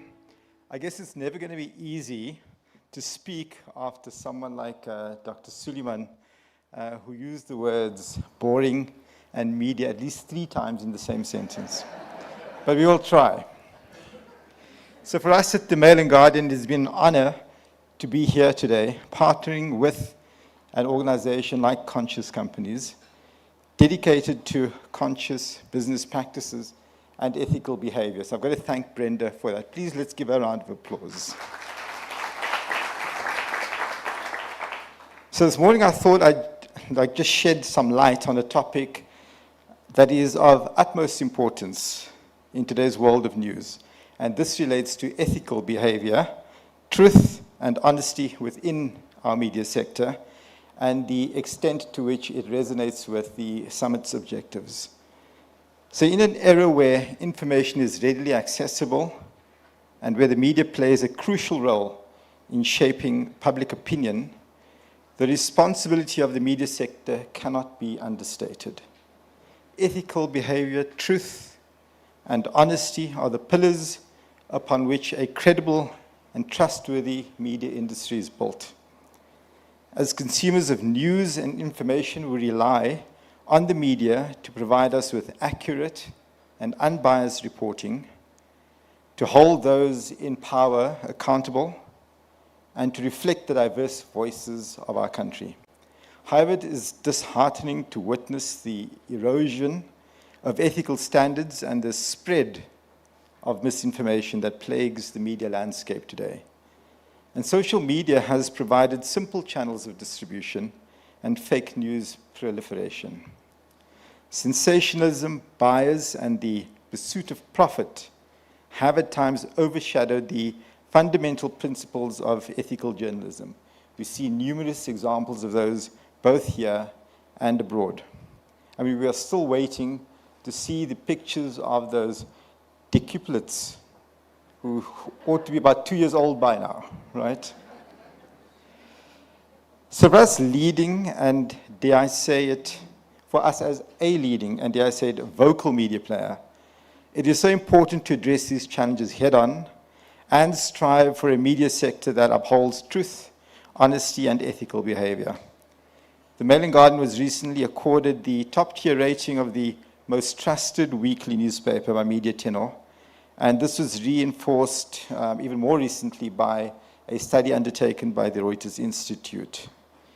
So, thanks very much. This is not an accolade that we take lightly, and we constantly seek methods to improve our content output, sometimes at the expense of being too market first with a story.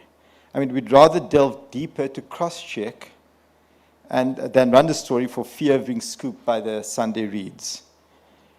And this includes, by the way, the fact that we subscribe to the Press Council, and it's heartening to see Latifa Mubarak here today, I saw earlier. She's the CEO of the Press Council, and they provide the sort of fundamental platform that acts as arbiter for managing the news environment that we sort of work in today. And this brings me to this partnership or collaboration with conscious companies. We subscribe to their mission to build conscious leadership capacity in our country. Conscious leadership goes beyond the bottom line and profit margins, and it encompasses ethical decision-making, transparency, and social responsibility. By fostering conscious leadership within the media sector, we can create an environment that prioritizes truth and honesty, ensuring that you, as members of the public, receives accurate information. Conscious companies serve as a guiding light, inspiring organizations to integrate ethical practices into their core values and operations. And by partnering with conscious companies, we can embark on a transformative journey to rebuild the trust between the media and the public and to restore the integrity of our industry. As we navigate this complex landscape of media, it is crucial for us to reaffirm our commitment to ethical behavior. We must hold ourselves accountable and continuously strive for transparency, unbiased reporting, and the dissemination of accurate information. By doing so, we not only restore faith in the media, but we also contribute towards building a more informed and engaged society. So in conclusion, yes, I wasn't going to be long, right? But in conclusion, let us remember the power and responsibility we hold as members of the media sector. Together with organizations like the one Brenda runs, we can create a brighter future for the industry where ethical behavior, truth, and honesty are the guiding principles. Let us embrace conscious leadership, champion transparency, and work tirelessly towards rebuilding the trust that is essential for a thriving media system in South Africa. Thank you for this opportunity, Brenda, and I hope you guys enjoy the rest of the summit. Thank you.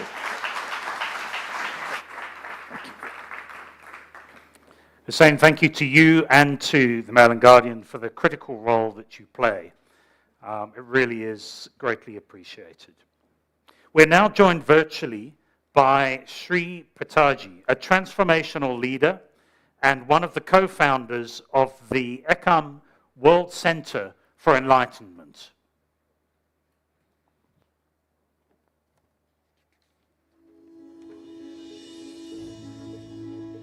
Conscience is supposed to be the inner voice that says this is good and that says this is bad.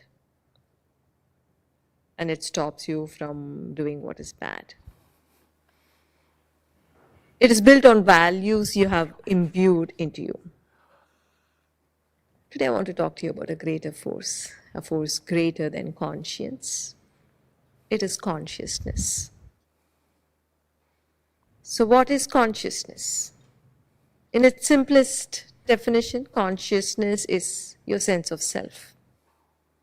When your individual sense of self is expanded to include others, such an individual with an expanded sense of self is naturally caring and a kind human being. When an individual sense of self is shrunk, excludes others, such an individual is very naturally self-serving, unkind, and selfish. I have to say that I neither vote for conscience nor compliance. At oneness, our path is the path of an expanded consciousness. And I will tell you why. I have seen organizations at various levels, as couples, as families, as institutions, as movements, as nations. And as a leader, I do recognize the value of progressive systems and intelligent systems.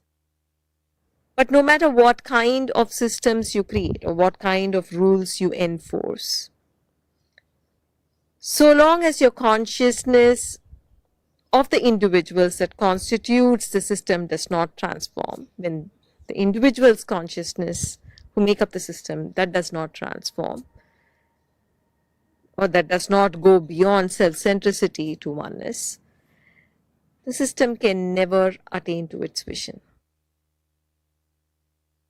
An untransformed consciousness will any day overpower the most efficient external system. That is why the focus on transformation and awakening to oneness is a must for any leader seeking to create an extraordinary impact on the world. At Oneness, we have created entire ecosystems to bring this oneness in people. Take the example of a human body. What is perfect health?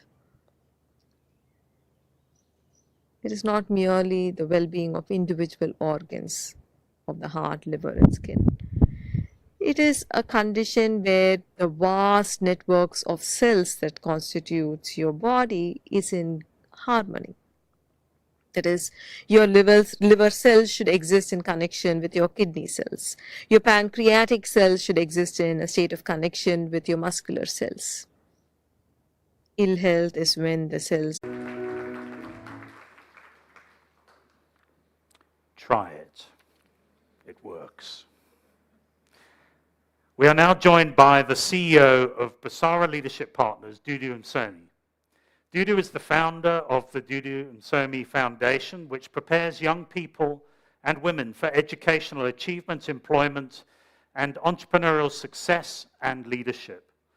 Through her network, Dudu has catalogued over 40 interviews with iconic leaders in her Wisdom Personified program on YouTube. Please make a note of that. Look for Dudu's Wisdom Personified program on YouTube. You won't regret it. Now, an invaluable record of her work. Please welcome Dudu Msomi.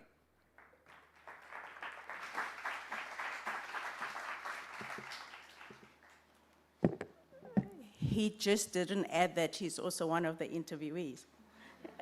So look out for him too. Thank you so much, Brenda, for the honor of inviting me to share my thoughts on conscience over compliance, a way of being I live by in my everyday life. I first want to share what I mean when I'm using the concept conscience. A conscience is a state of awareness that informs our beliefs and principles about what is right or good. It is a feeling of knowing what you should do that is right or good under the prevailing circumstance. It is the inner voice that tells you that you can choose a different direction, and yet you choose not to.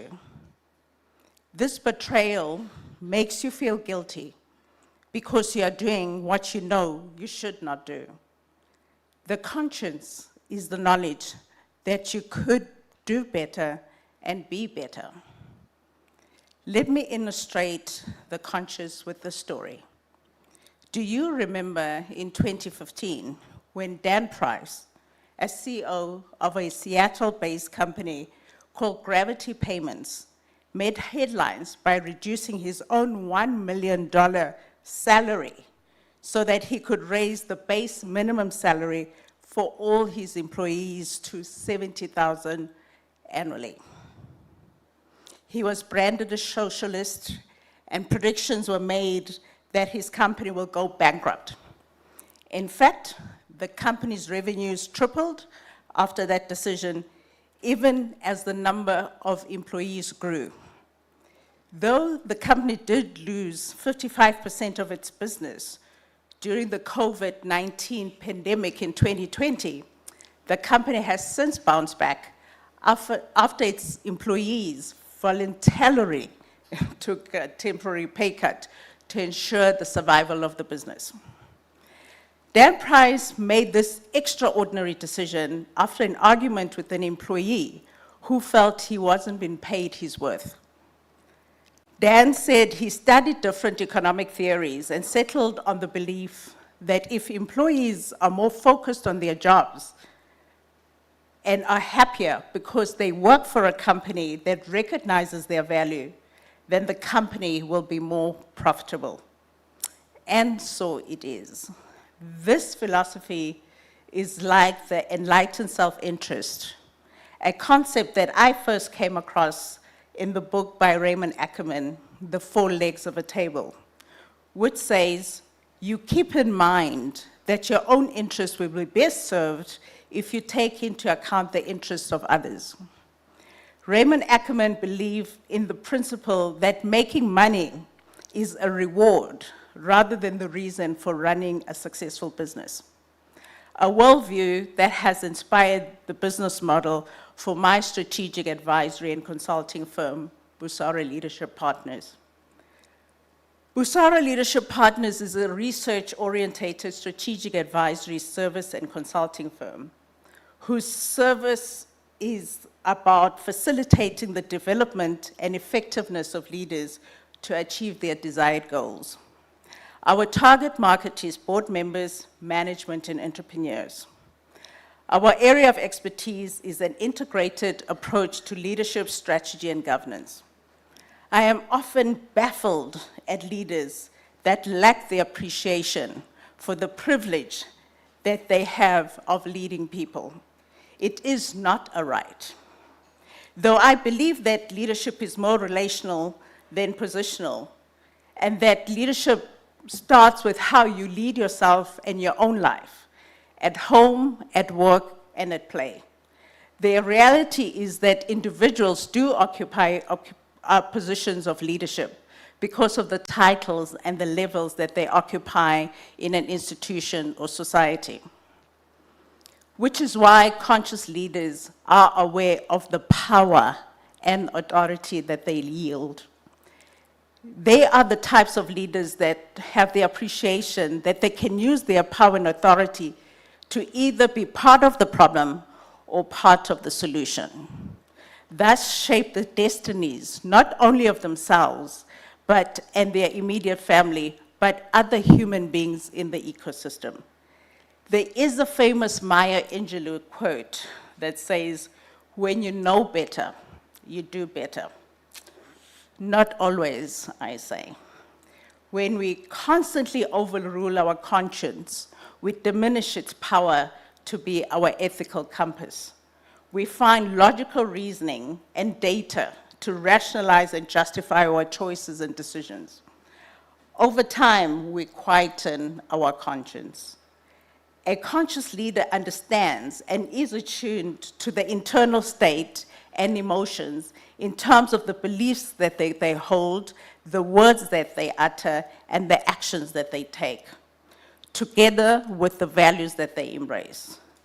That all these characteristics influence and impact the quality of leadership, and as the result, the conditions of the people that they have the privilege to lead. Remember at the beginning, I said a conscious will experience a sense of betrayal, which is the reason we feel guilty when we don't do the right or good thing that we know we should do in alignment with our values and principles. After all, integrity is the alignment of our values, of what we think, say, and do. Our core values inform how we treat and value other human beings. There is a quote that says, character is how you treat those who can do nothing for you. That speaks volume, not only about the quality of leaders we have in our country, but the quality of human beings that we are. The average salary of a worker in South Africa is 31,000 per month. According to the World Economic Forum, the unemployment is estimated to hit 35.6 in 2023, making it the highest jobless rate globally. According to PwC, in the year end February 2022, the average CEO in South Africa was getting a total guaranteed package of 5.7 million. Plus CEOs typically earn short-term incentives of about 3 to 4 million. An article in Business Tech February 2023 headlined, "Some CEOs in South Africa are paid up to 700 times more than their workers." The minimum wage as of 1 March 2023 is 25.42 Rand per hour, which applies to farm workers and domestic work. I believe that success in leadership should not only be measured by how much you succeed financially, but how much you improve yourself technically, spiritually, and ethically, how much you improve the people you lead, how much you improve the organizations you lead, how much you improve the lives of those in your society, and how much you improve the community in which your organization operates. A conscious leader knows that they yield the impact of their choices and decisions, which are influenced by their consciousness, which is their self-awareness and also of other human beings, and their conscience, which is a sense of what is right and wrong, to direct and shape the environment in which they operate. Let us challenge ourselves as conscious leaders to live our consciousness over compliance by filtering our decision-making as much through the ethical lens that chooses not only what's in it for me, but also grounded on our constitutional values of human dignity, the achievement of equality, and advancement of human rights and freedom, to take care of what is in the public good. This reasoning will impact the implementation of genuine transformation so that we are not sabotaging the achievement of equity and equality in workplaces, to looking at the quality of the profits as we consider the environment, social and governance and sustainability issues by going beyond simply complying with rules and regulations. Let us challenge our own limited beliefs and paradigms. Lest we forget, many of our paradigms are man-made. They are not sacrosanct. Let us take a page out of Dan Price's progressive and human approach. Just start within your own household. Pay your own domestic helpers a living wage that will ensure a family is taken out of poverty in your own backyard. Do not wait to perform gigantic philanthropic gestures which have a spray and pray approach. Life is short. Make your time on this earth positive and constructive. Leading is a privilege. The American scholar and inventor and politician Benjamin Franklin asked himself at the start of each day, "What good shall I do on this day?"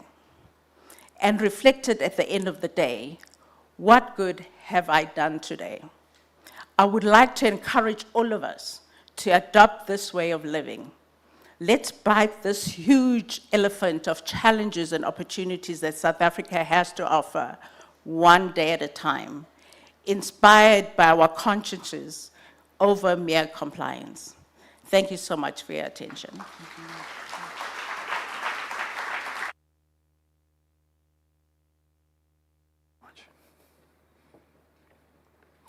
Dudu, thank you for inspiring us to challenge ourselves. I'm delighted to introduce to you the founder and CEO of several health and technology startups and the medical director of the Wembley Medispa, Dr. Kamlan Pillai.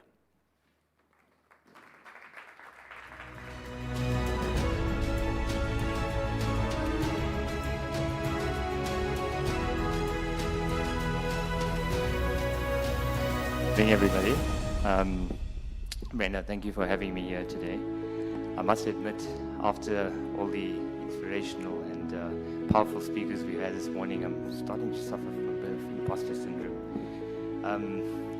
But if you'll indulge me for a moment, I'd like to build on an exercise that Brenda did earlier this morning, which is a breathing exercise. I was going to ask us to do 10 breaths, but Brenda already took 3 of them from me. So we'll just do 1. And once we do this, I'll explain, the concept. So let's just close our eyes and just take a nice deep breath. Let's exaggerate it and take a nice slow, long, deep breath. Breathe out. And slowly out. Now, what we've just demonstrated is the simple act of an unconscious function that we perform on a day-to-day basis, when elevated to the conscious level, starts to take a bit more energy and a bit more effort. And in thinking about how we have to do things that we usually do unconsciously, it starts to become something that occupies a lot more of our mind space. And so what I want to submit to you, you can go to the next slide. Oh, I got to press the pointer. A bit technology challenged. So what I want to submit to you is this concept of making conscious leadership as unconscious as the act of breathing. And when Brenda approached me 2 days ago to speak at this forum, my unconscious breathing immediately became very conscious.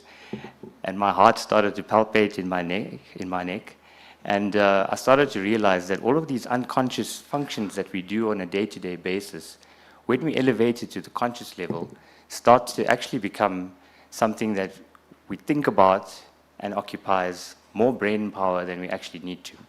So in terms of, sorry, I'm going backwards. In terms of, missing a slide here, sorry. Yeah, in terms of this slide, which is a very famous Nike logo and slogan, it's quite a powerful slogan, because what it does is it acknowledges the fact that when we just do things, and this is, if you speak to most elite athletes, they'll tell you that when they're in the moment of performance, they're just doing, they're not thinking. And the power of just being able to do and to commit things into our subconscious level through practice allows us to perform at a level which we don't have to think about. And what I'd like to submit to you here as the audience today is, how do we develop the concept of taking conscious leadership and making it part of our unconscious day-to-day lives? Now, if you listen to Joe Dispenza, he talks about changing your personal reality in order to change your personal reality, we have to change our personality. And if you listen to the thought leaders on this, from the Satgurus to the Tony Robbinses to all of the exalted speakers in this area, they'll tell you that in order to create a personality change, we have to tap into our subconscious minds. And in order to do that, we have to practice. And practice starts from being conscious. So it's this full circle that we have to constantly be aware of in order to be able to commit into the subconscious mind how we can actually consciously become unconscious. And this is a concept that I think I'd like to leave you with and develop that further in terms of, when Brenda asked me to speak, and this idea of an imposter syndrome settled in, I thought to myself, Brenda, I'm just a doctor. I mean, what am I going to add value into this? And I'm definitely not of the caliber of Dr. Suleiman, that spoke earlier. But what I have been doing throughout my life is being involved in various different philanthropic endeavors. And when Brenda asked me to speak, I started to think about, why is it that I actually felt that I didn't have much to say? And it's primarily because I've been unconsciously just performing at this level of performing service. And one of the organizations that I'm involved in, which is the Avella Foundation, is heavily involved in the area of burn rehabilitation for kids. Now, I want you to just think about the fact that At Red Cross Hospital, we admit over 3,500 major burns per year. Now, that's a very, very significant number of people that are burning on a day-to-day basis. But have you ever seen somebody in society with a very severe burn?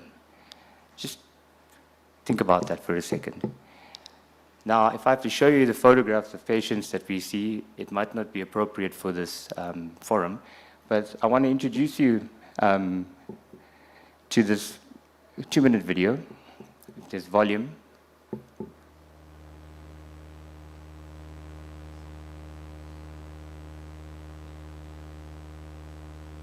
Anyway, what's basically being said here is the fact that we have this extreme burden of people that are pushed to the periphery of society because of their physical appearance.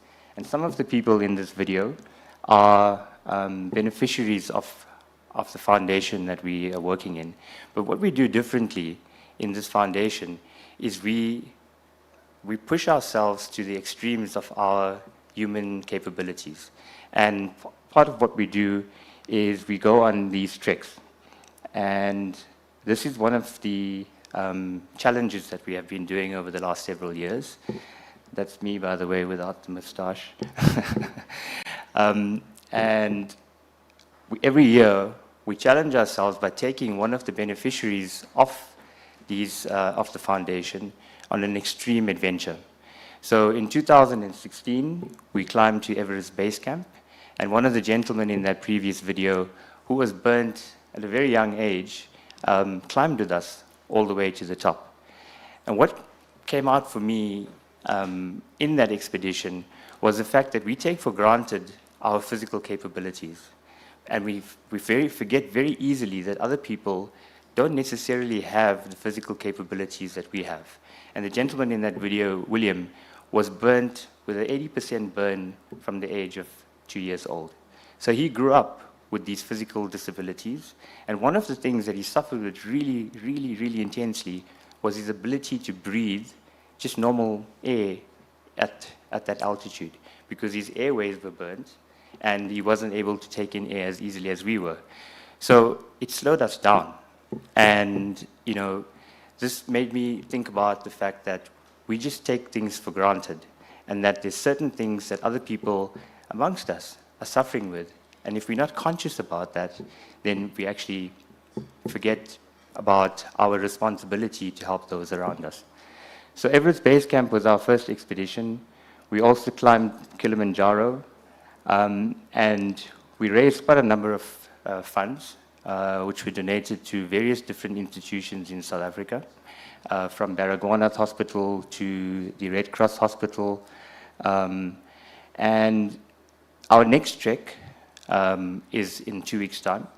We fly off to Cotopaxi, and we are hoping to raise funds for a program which we call You Matter.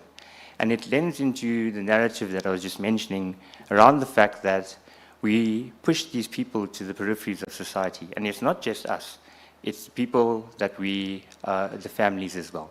So I'm going to leave you with the thought that we started with, is how do we start taking conscious leadership and ingrain it into our unconscious and our subconscious minds? And I think the start of that is what Brenda's now done in terms of bringing this forum to reality. Thank you very much.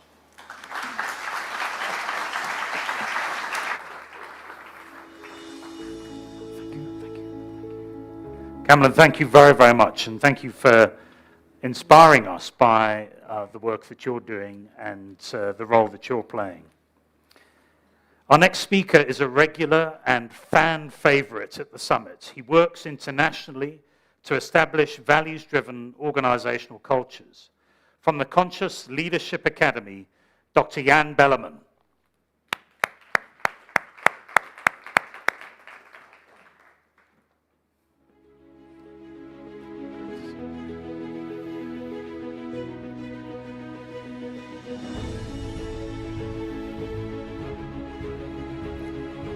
Good morning.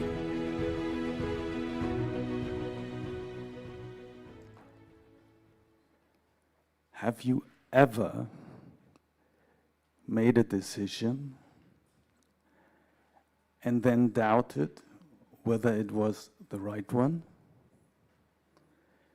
If you had that experience, please let me see your hands. Okay, so it looks like we will all enjoy the session today. Because what we will do today is we will move beyond compliance, we will move beyond conscience, we will enter into consciousness, and together we will explore a very effective method to decide beyond doubts. Are you up for that? Wonderful, thank you. But let me start with a story. About 2,500 years ago, there was a cruel king. And that king enacted a law that all the animals in the country would belong to him. The result was that most of his population was starving. And one day, there was a teenager returning from his work home, and he found his mother cooking a lamb. The family enjoyed the dinner very much because it was the first time for them that they had enough to eat for everyone. The next morning, the son saw soldiers marching in the street. And they were shouting, "Someone stole a lamb! The king will catch him and will punish him." And the son somehow got suspicious. So when he returned from work, he was asking his father. He was confronting him, "Did you steal the lamb?" And the father said, "Yes, I did." And the son was totally shocked because his honorable father was a thief. The next day, the soldiers were still marching in the street, and they were shouting, "The king will catch the thief and will punish him and all who hide him." So the son really got into deep, deep conflict. In the afternoon, he could not bear it anymore, so he went to the soldiers and told them about his father. So the soldiers took the father to court. And here we are. The judge is in a very difficult situation. Should he either send the father to prison for breaking the law, or should he send him home because he wanted to take care of his family? The judge was stuck. And he decided to ask his wise friend Confucius. But before we ask our wise friend Confucius, I would like to ask you, wise people here in the room, please take out your smartphones, scan the QR code, and let us know what you would do.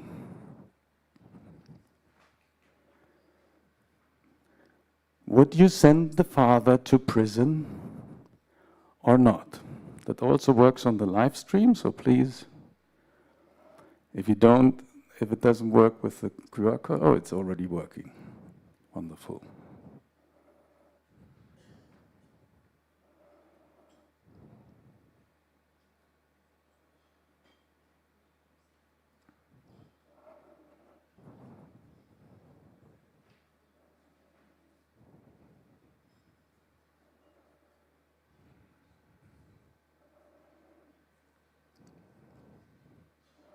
So I think we can already see a trend here. And the trend is that about 75% of you would follow your conscience and send him home. And about, 30% of us would go with compliance. The wise answer from Confucius was, he should arrest the son for betraying his father. I don't know if someone in this room would have come up with that wise solution, but I'm sure we all have thought we are voting for the right thing. And I'm very sure that soon after we would all end up in doubts whether we have done the right thing. So let's more look into doubts. I think I have doubted many things. I've doubted my decision for education, for profession. I've doubted my bosses, I've doubted my customers, but I think mostly I doubted myself. But there was one thing, one day I discovered that I had never doubted. And that was the doubt itself. And when I started to doubt my doubts, then suddenly I found myself in a position that I was moving into a place where I was suddenly at inner peace with my decision. But how do doubts arise? Doubts arise when we have an inner conflict. And how to overcome the inner conflict? We have now to make a short escape into science. My question to you is, how many brains do we have? Any votes from you? 2? 3? Any more? No. 3. You are right. We have 3 brains. The first in the head. That's 100 billion neurons. It's the biggest one, and we can regard it as the intellectual intelligence. The second one is the heart. It only has 40,000 neurons, but we know that the heart sends many more signals to the brain than the other way around. So it's very important that we regard it as the emotional intelligence. And then the third one is the gut. It has 100 million neurons, and it's the situational intelligence. It's something like you suddenly understand and know, or you feel that someone is watching you. So, how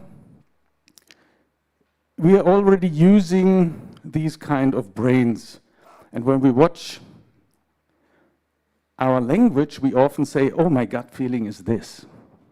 Or we say, my heart wants this, but my head wants that.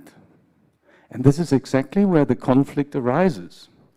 So if we want to move beyond the conflict, we have to align these 3 brains.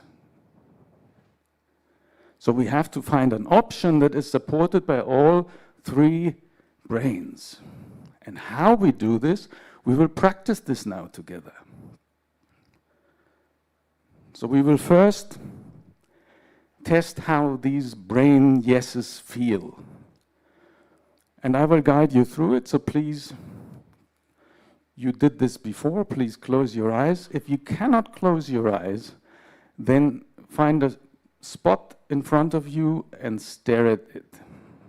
But don't move your eyes. So please close your eyes. And breathe deeply, 3 times, please.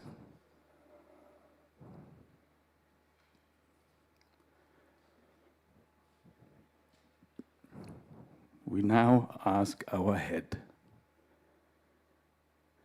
Remember how you felt when you had a very clever idea, and recall that feeling.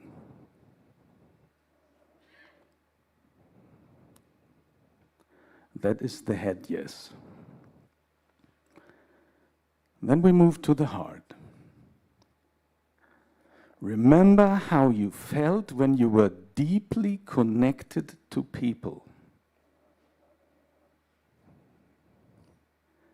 And feel that.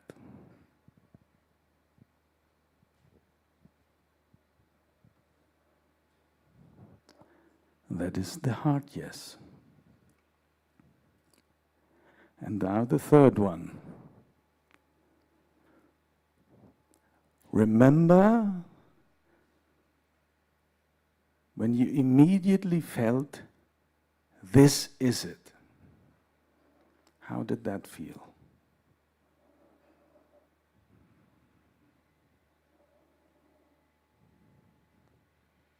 That's the gut yes. Thank you very much. You did well. Please open your eyes. Don't fall asleep. We will now practice it together on a real case. So you can now take a case where you really have to make a decision. And please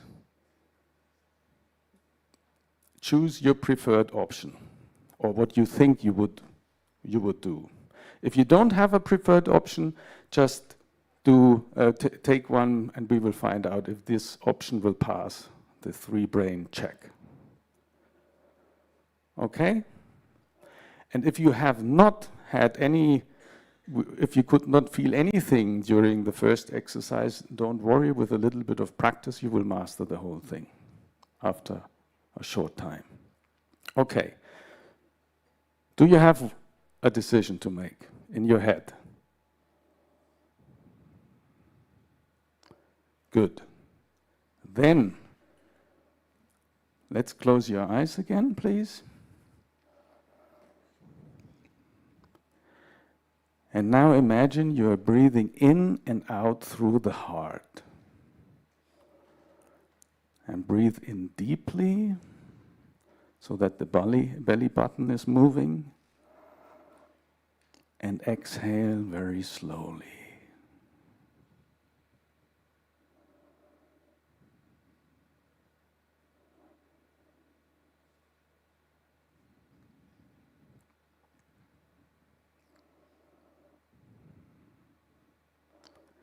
And the last time, breathe in deeply and exhale slowly.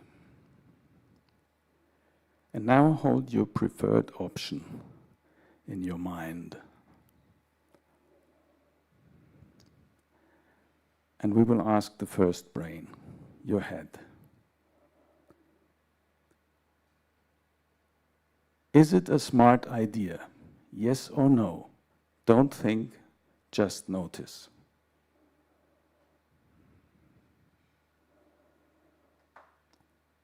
Now we ask the heart. Are you looking forward to it? Yes or no? Don't think, just notice.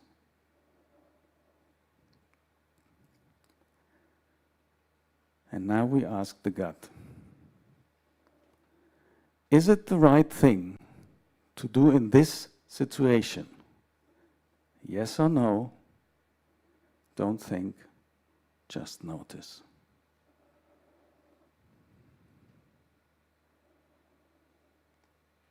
Thank you very much. You did very well.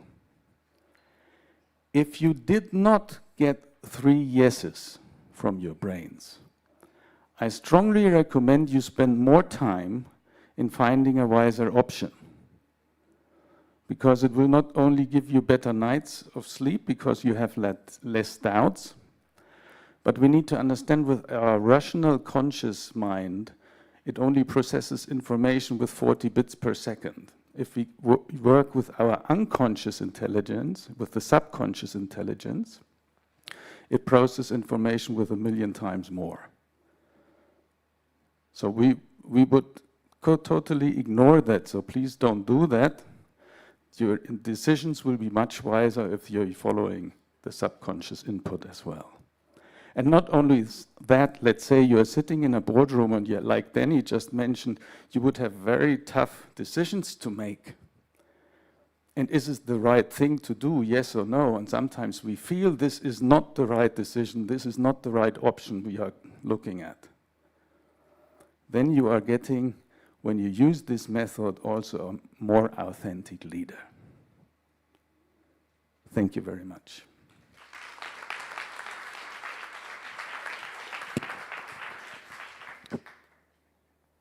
Jan, thank you very much indeed. And I think the 3-brain check is going to be closely followed by the 1 bladder and 1 stomach check fairly shortly, because we're overdue a break. But you will see before you go in front of you on your desks a spec boom, indigenous to South Africa and sometimes called the miracle plant. You can eat the leaves to treat exhaustion or heat stroke, use it topically for rashes, sunburn or mosquito bites, and it helps the environment as a carbon dioxide sponge, capturing up to 10 tons of carbon per hectare, growing fast and furious with very little water. I actually received my first spec boom in 2019 at the first Conscious Leadership and Ethics Summit. Our plant is now large and established, although it is yet to flower. Like its fellow South Africans, it is super resilient and versatile, although will reserve its energy to increase its chance of survival. Take that in mind. Maybe its pink flowers will be revealed in better times. I sincerely hope so. It has become a summit tradition, and we hope that you will take it with you at the end of today, and that you will indeed grow as wild and free as the spec boom. We will now be taking a short interval, and we'll return with our panel discussions. The interval will be for 12 minutes until 10 to 12. So please, if you will, and allow the panelists priority in the loo queue, because they need to be back here. So please, let's have our break. Thank you very much.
the world would not be the same.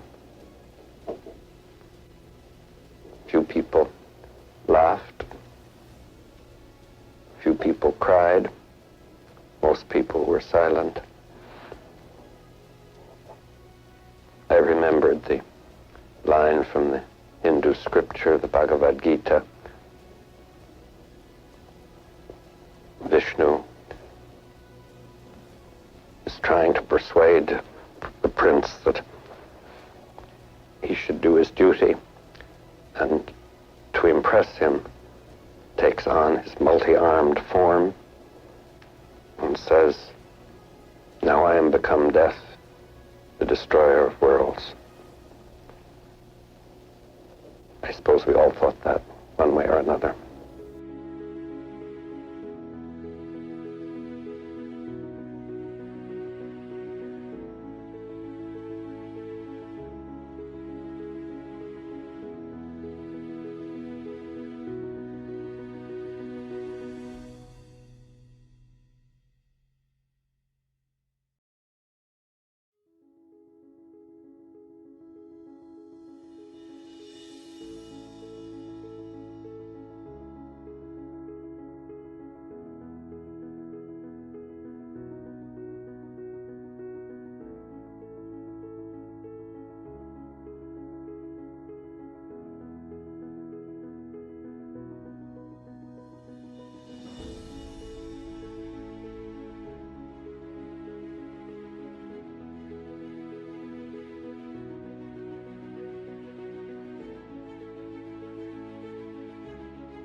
Of course, AI can draw a beautiful picture like a real artist, but can AI move to Berlin and overdose like a real artist?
From this distant vantage point, the Earth might not seem of any particular interest. But for us, it's different. Consider again that dot. That's here. That's home. That's us. On it, everyone you love, everyone you know, everyone you ever heard of, every human being who ever was, lived out their lives.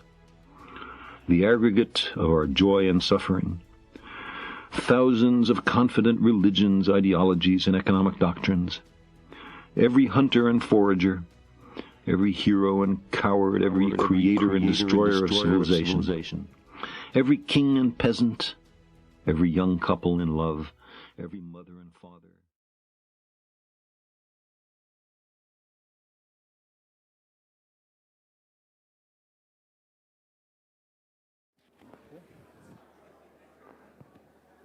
Ladies and gentlemen, if I could ask you to bring your coffee and donuts and things back to your seats and come and rejoin us so that we can meet our time commitments. Thank you.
Ladies and gentlemen, please make your way back to your seats. You can bring your coffee and donuts with you. Please come and join us as we're ready to kick off our first panel discussion.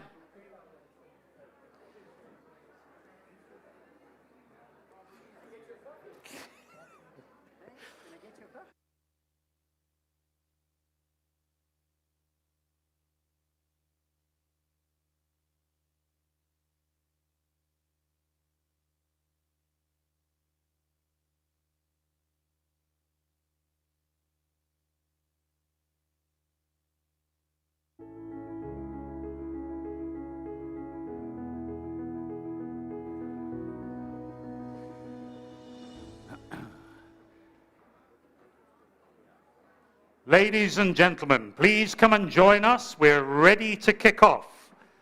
Down in the main auditorium, we'll be sending a sweeping crew upstairs to push you down. So please come and join us.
Right, everybody, I'm going to kick us off, and you can still make your way down to your seats and join us. For those that are down already, you get a special award and prize for your diligence. Your consciousness is clearly ahead of those that are upstairs still, but we'll shame them. We'll start naming them in a moment as well, pointing out who they are. Ian Furr, come on, you can do better than that. Right, welcome back. Thank you for coming back. Conscious leadership in business is more than just ethical behavior and practices. Ethical behavior should be synonymous with leadership as a whole, before even considering the way of being or consciousness of a leader. Yet both ethics and consciousness both seem to be a far reach for most. Leading us into our first panel discussion on the impact of conscious leadership, please welcome back to stage the Chief Creative Officer of Joe Public, Pepe Marais.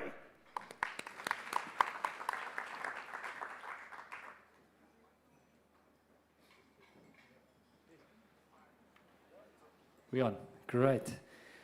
So I was up at 5 o'clock this morning. Nothing like a bit of a deadline. My speech was prepared, but I wasn't prepared for the panel yet. So I Googled everyone. I picked up the spelling mistake. So I was prepared to pronounce your name correctly. And I prepared questions and wanting to go from person to person and who will answer what. But I've changed my mind. And Jan, I didn't even check all three of my brains now. So if this bombs out, I take no responsibility. So because there is a sense of hopelessness, not just locally in the world, and I think if those few conscious leaders or people on that journey to higher consciousness or just doing better than your best every day, I think if we succumb to the hopelessness, then there's definitely going to be no hope. So I wanted to frame this panel in a way of real positivity. Like whatever comes out of our mouths needs to be like positive. So how do we approach the negativity? We're going to fight it with positivity. And I've just spent 2 days with the leaders of our organization, and we were doing thinking circles, which is a beautiful practice by Nancy Klein. It's beautiful. If you don't know about Time to Think by Nancy Klein, get the book. It's amazing as a practice. So I thought we're going to do thinking circles. I will not participate. You will be, it's a bit of a half circle, but you'll be a circle, so we'll go clockwise. And I will ask a question. Whoever wants to go first will go first. And then we'll just go from there clockwise. So Jens, if you, for instance, nominate to go first, answer the question. Isaac will go next, and then we go across. And we're just going to do as many as we can fit within 20 minutes. Let's give ourselves 20 minutes. So while I set up the clock, just as a first round, just to test how we work it, just your name by introduction, name and surname, and the company you represent. Whoever wants to go first. Okay, I've got the mic, so I'll go first. My name is Eustace Mashimbia, and I'm the Chief Executive for Proudly South African, which is a buy local campaign. And I'm looking forward to telling you how, as conscious leaders, you can contribute to our cause. Thank you. Thank you. My name is Bruno Lirouk. I'm the former CEO of Nestlé for the East and Southern Africa region, now in transition on my way to Dubai, and definitely testing my 3 brains. So thank you for that concept, Jan. Very good. Good morning, everyone. My name is Jens Pedersen. I'm the founder of Africa First Advisory. I'm Isaac Shongwe. I'm a founder of Litsema Holdings. Okay, so thank you very much. And I know, Adam, I didn't know how to take it. I wasn't sure if Adam was sort of joking or taking it seriously, but Musi's statement, being on the brink of collapse, is a healthy state. I mean, it was interesting because it taps into an experience of mine that very often the worst thing that can happen is the best thing that can happen. So I'm going to frame the next question within this idea that possibly the worst thing that can happen is the best thing that can happen. And the question is, in your experience within your own business, within your journey as a leader, it might be in your current position, maybe if you could share about 1 or 2 minutes each, a story of where you really had a negative situation that turned into a positive outcome.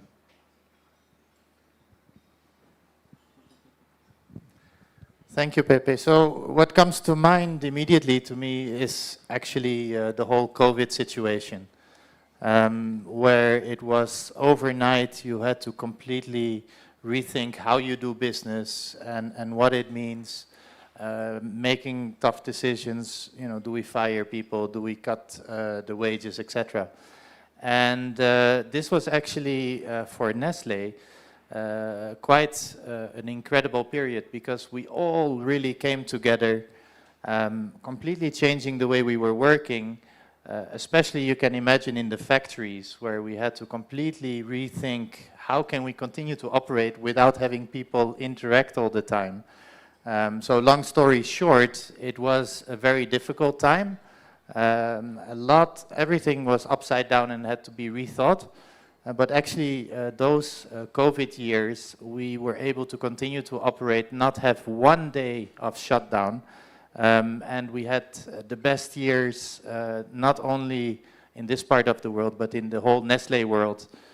We had the highest growth in those very difficult periods. So that's a very much a business example, but those are also valid, and my story.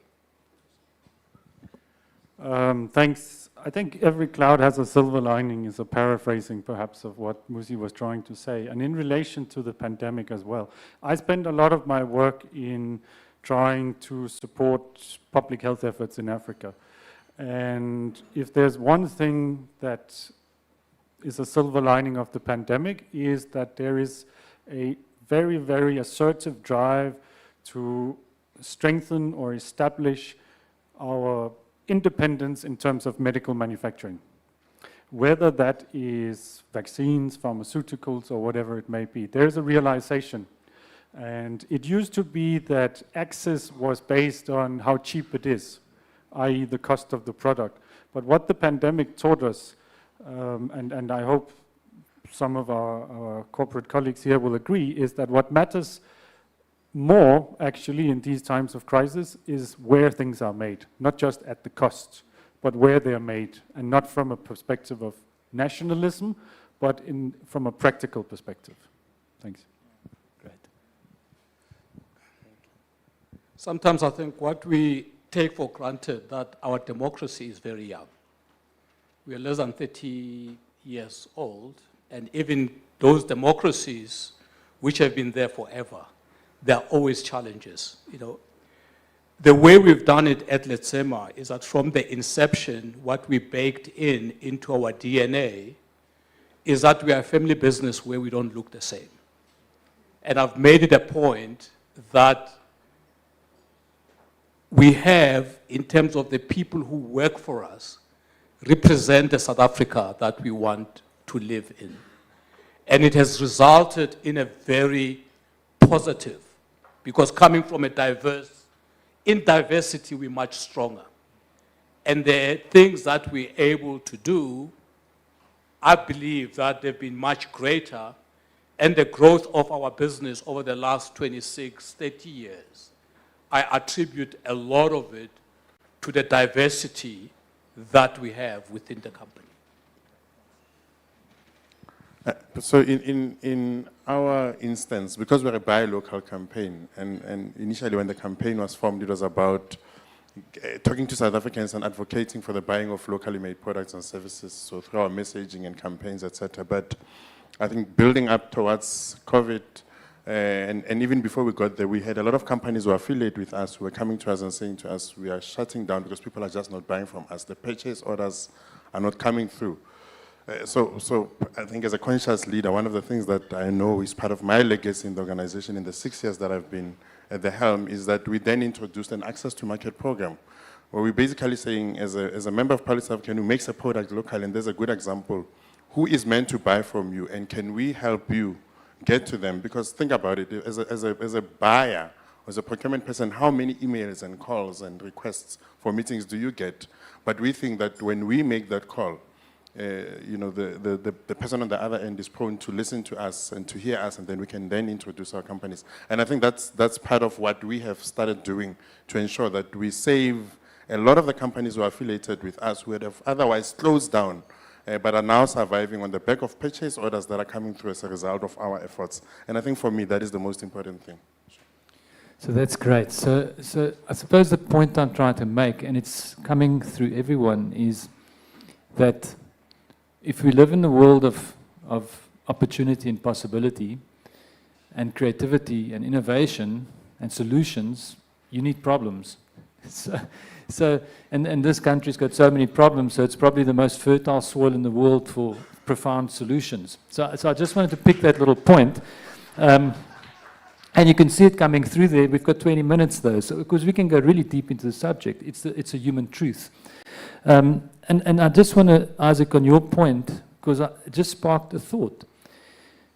We tend to think businesses, you know, they follow the same growth as human beings. So our country's actually only getting out of sort of those years of partying and getting into 30 where you start maturing, you know, and then 40 you start actually really behaving like an adult and getting down to business. So I do think we are still young as a democracy and as businesses, and there's much to do. What I want to pick your brains with now is this insight I came across, because we're talking about the impact we can have as conscious leaders. All businesses are made up of people. Without people, we don't have businesses. Yeah, let's not speak about AI yet, but I just recently found out that 8 out of 10 people are disengaged at work. That means like 20 out of 100 people come to work because they actually enjoy what they do.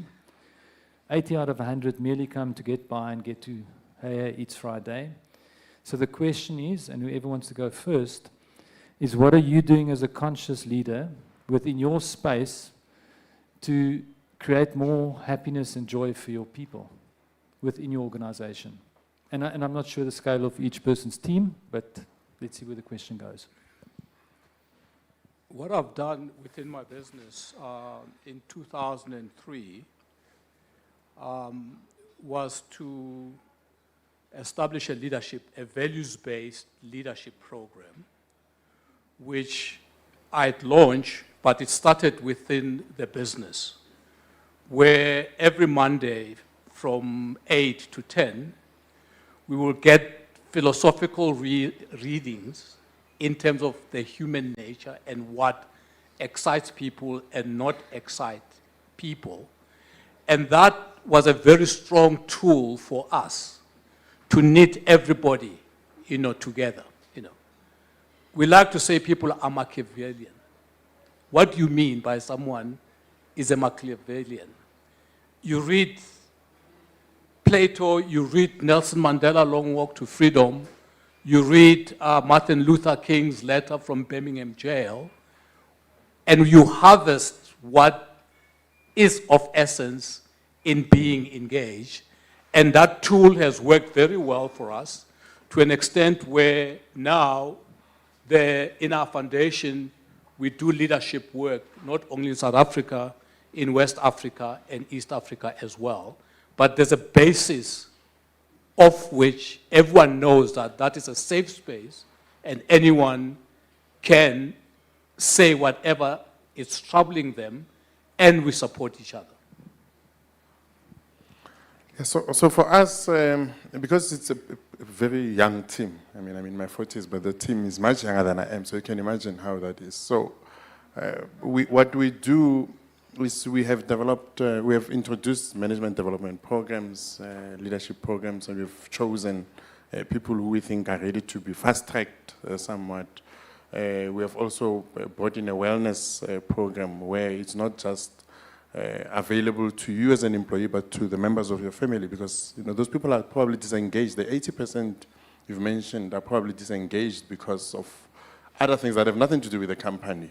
and might have to do with the members of their families. So the program we've introduced has counseling and all of those programs available, not just to them as employees, but to the members of their families.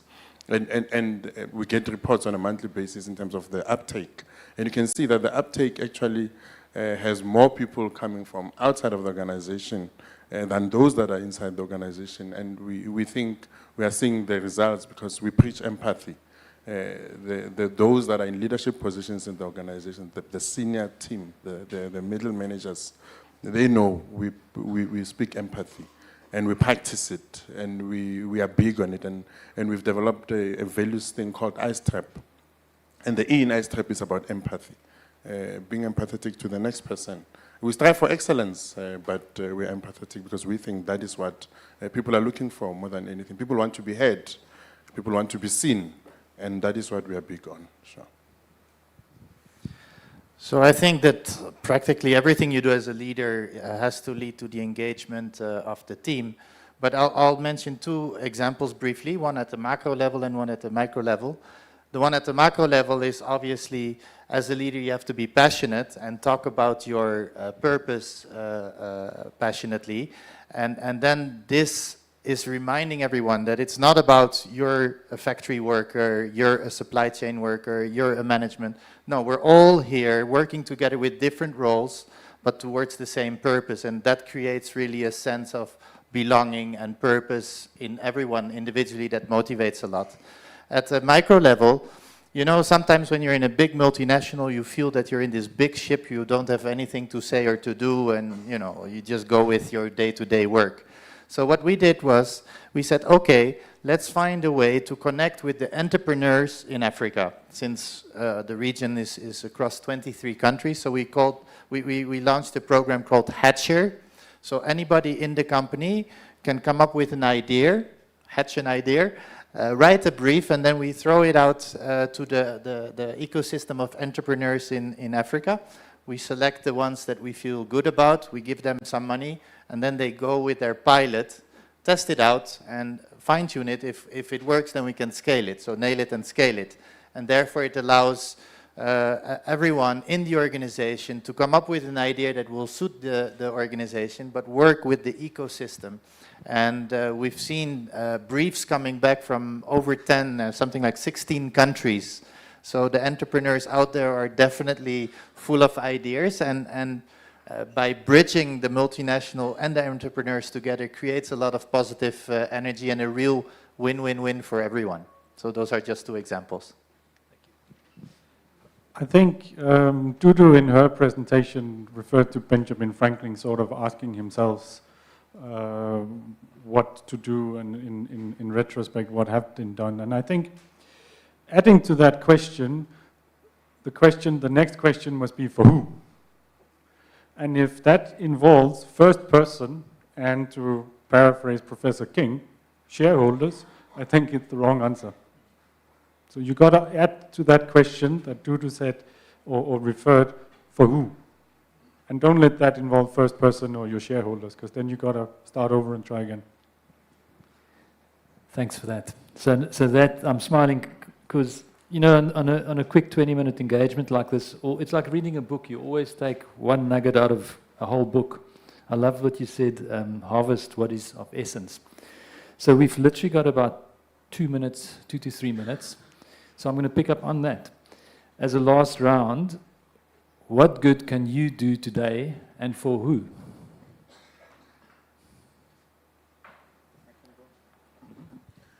In fact, I want to throw it to the audience, if you don't mind. That the good that I think all of you can do, I mean, we're sitting with people who have control over multi-million rand budgets and multi-billion rand budgets. And in our world, it's about making sure that, you know, through being a conscious leader, you start thinking about the kind of economy you want to pass on to the next generation. I mean, as a multinational or as a business that relies on other people buying from you, if most of us continue to fall out of jobs, who's going to be able to afford that which we are taking to the market? And for us, that's the most important thing as proudly South African. We all know someone who's unemployed. What are you doing as a shareholder, as a member of the board, as a CEO, to ensure that your procurement spend is rolled out such that the economy benefits. And in our world, the easiest thing to do is to introduce those policies that say we are as best as possible, and where what we're looking for is available in the country, we're going to buy it locally. Because that way, you know, you're contributing to the creation of jobs, you're contributing to the sustaining of the economy, and that way, you know, instead of us saying government must do something or the next person must do something, you are utilizing that which you have control over as a conscious leader to consciously contribute to that which is a challenge to all of us. And that is what I would throw at the decision makers that are sitting here. Policies, as a shareholder, and I want to conclude, as a shareholder, you need to then say to those that you've entrusted your investment with, to say, let's start thinking not just bottom line, but how we contribute to the greater cause. Thanks. So we heard this morning that we're living in a post-ideology world, and that we know that the current ideology is obviously not working and we need something else. And I think, most of us getting involved in conscious companies, when I got involved with conscious companies, it really, I had 3 yeses. And I was really like, you know, we need to push this much more. This needs to become a movement. This needs to change the world. But at the same time, I also felt that often when you talk about it to other people, they look at you and they say, this is so fluffy. What the hell are you talking about? And I think, again, this morning, it was quite clear that these soft things, these fluffy things are indeed, they're not soft skills, they're not soft things, they're very hard, they're very important. And so what I want to do is add my pebble in the pond and create ripples that intersect with other ripples and create this movement that we're looking towards. So inspired by you, Pepe, in fact, I've decided to write a book about my life and my experience, and hopefully this will add ripples. Excellent. I think how is to lead by example. I took great inspiration in our colleague from Amgen in the fact that, and I say this with Brian, Judge Brian will know where I come from, and I say it's very unusual of a pharmaceutical company to put its employees first. And I take great inspiration in that, in some of the work that I do, and to put the employees when we expand the pharmaceutical or medical manufacturing sector in Africa. That has to involve the employees. The balance between the patients and the employees. Beautiful. For me, I've got the strong belief that countries don't compete. It's people in country that make a country competitive. Therefore, giving access to opportunities for people who otherwise wouldn't have those opportunities, it's one of the things that as leaders we can do. I grew up in Alexander Township, raised by a grandmother. I'm a product of other people's good generosity, and I believe that kind of like, you know, educating a nation is the best that we can do for our country and for our continent. We consume other people's products because we don't have the capacity to generate our own. South Africa, I think, is a lab for me in terms of the problems that need to be solved. And if we solve them here, we can solve them in South America, we can solve them in the Far East. We're just not taking the opportunity as leaders to say, how do we create kind of like a highway of people to be educated? And by education, I don't mean, you know, having a university degree. Education is much broader. And as leaders, I think that all of us, and I was saying to my wife the other day, we've got 5 children, now they have all, you know, graduated, because we've been paying those scholarships, we've been paying those school fees. Now we found another 5 kids in Alex, who we're now continuing to pay for. And I think if all of us, we can do that, that capacity that we can build in our country will go high. So we'll end on that high note, and I just want to say thank you to each and every one of you. And I just want to, isn't it fascinating? I mean, I feel like the energy that when we focus on the opportunity that is born out of problems, like everyone gets on the front foot. I mean, everyone was literally sitting here on the front foot to go into action. So thank you very much.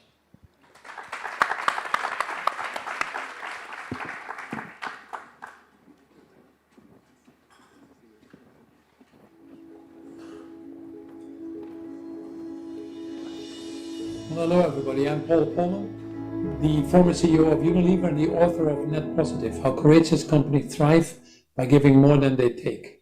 Thanks, Brenda, for inviting me, and sorry that I can't be with you in person. I have lots of respect for conscious companies and your ethos to ignite a socio-economic and political environment with an authentic expression of ethics and consciousness. Indeed, we need both. You work to empower leaders to address societal imbalances, maintain transparency, and understand the impact of conscious ethical leadership. That's exactly what the world needs. Many people ask me what Net Positive is all about. To put it simply, it's all about putting humanity back into the heart of business, which is why I like your theme today of conscious over compliance, doing what is right as opposed to doing what is minimally required. What I call the harder right versus the easier wrong. This is indeed a crucial moment for humanity. We are at a delicate tipping point.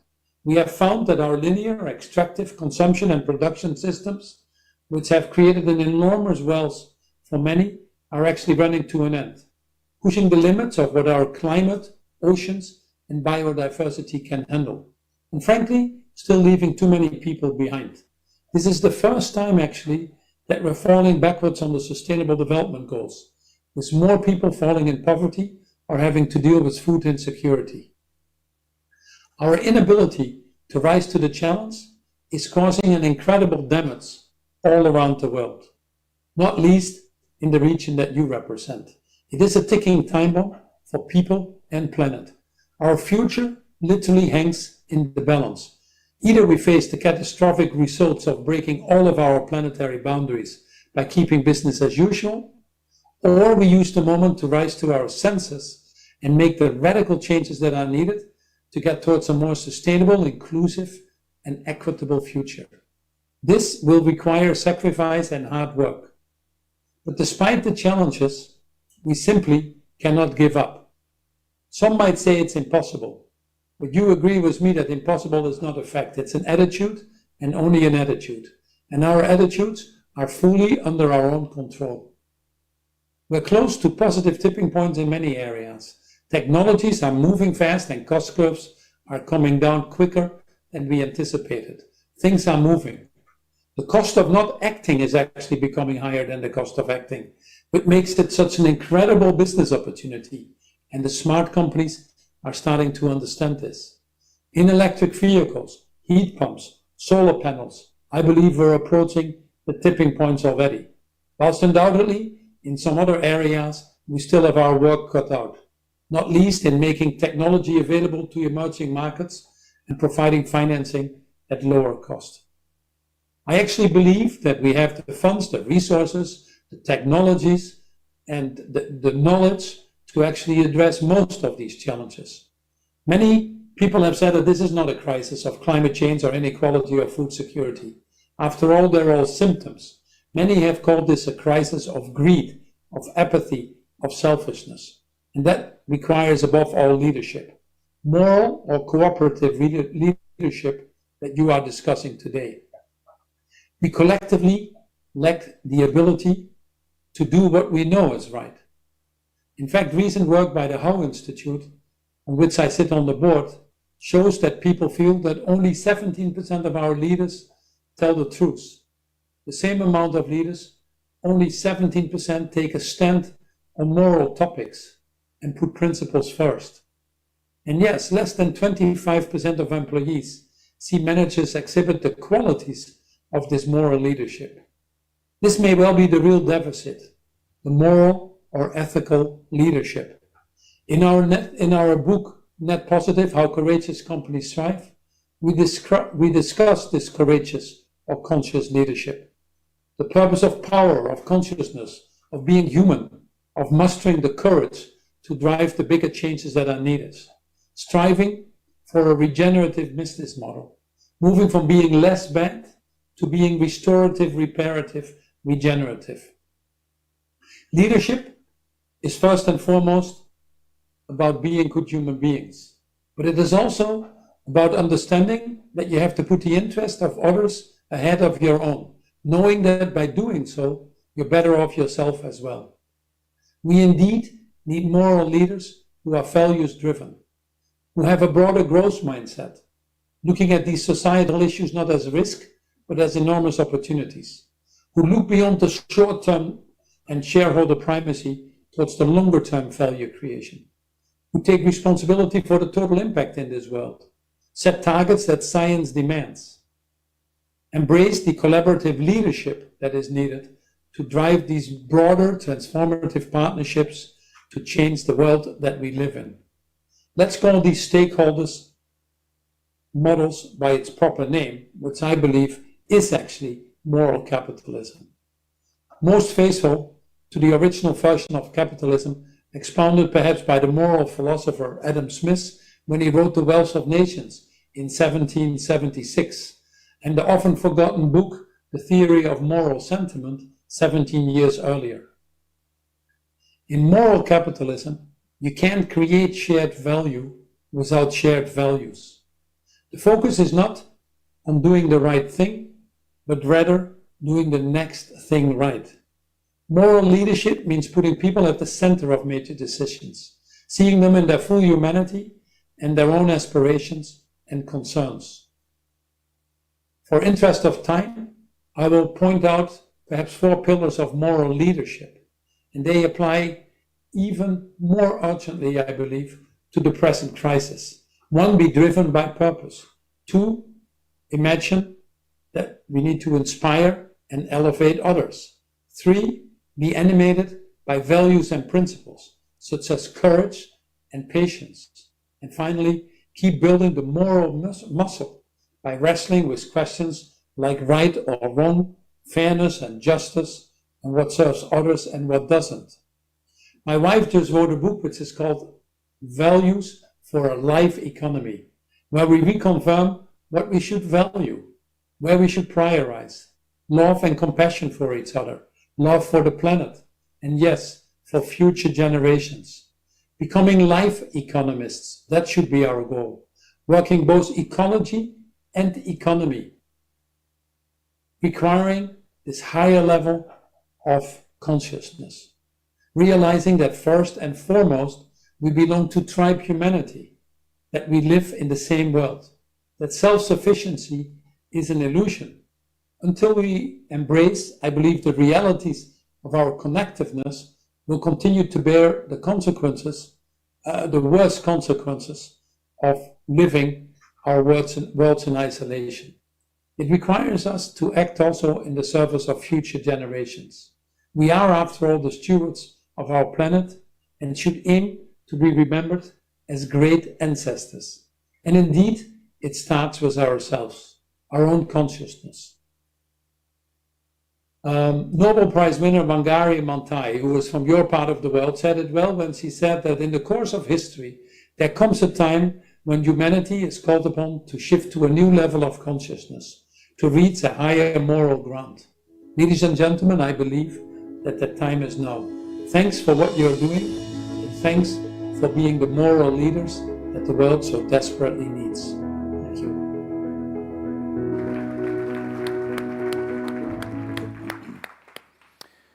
Thank you to Paul Polman for joining us from the United States. I must admit, as I listened to Paul, I began to feel very, very small in perspective to Paul's experience, his point of view, his level of influence. To hear him really calling a rallying cry for engagement, for greater consciousness, greater impact. Although at the same time, I feel inspired to do more in my own backyard and more in my own role. So do leaders follow a tick box process to do the right thing? What if there was no box to tick? Does ethical behavior fly out the window? Is it possible to be a responsible business leader or a moral human being without a rule or a regulation to tell you so? Or are governance and regulation just barriers for those who are hungry and need to eat? To lead us through this discussion at a time when regulation and policy has heavily influenced the agendas of the rule makers, we turn to a champion and probably the greatest supporter of conscious companies since its inception. He has been intimately involved with developing the King 3 and King 4 regulations and serves not only on several boards as an ethics advisor, but continues to be of service to our society as a whole and, of course, to Arsenal Football Club. Your panel chair, Michael Juden.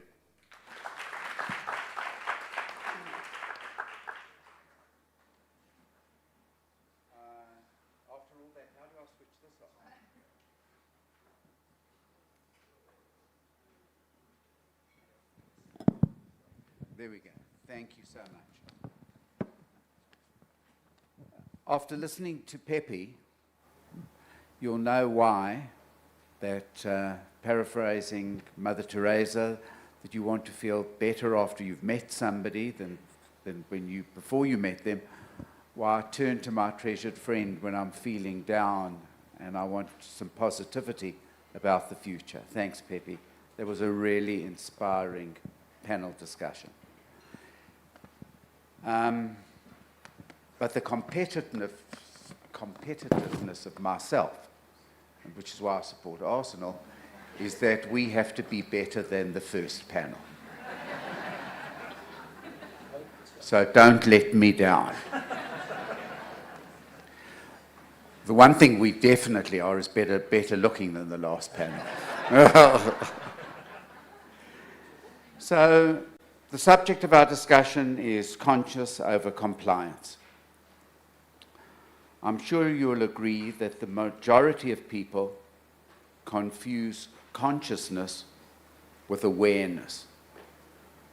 So a lot of people in the world who smoke are already aware that cigarette smoking is injurious to health. But the question really is, are they conscious enough to avoid smoking?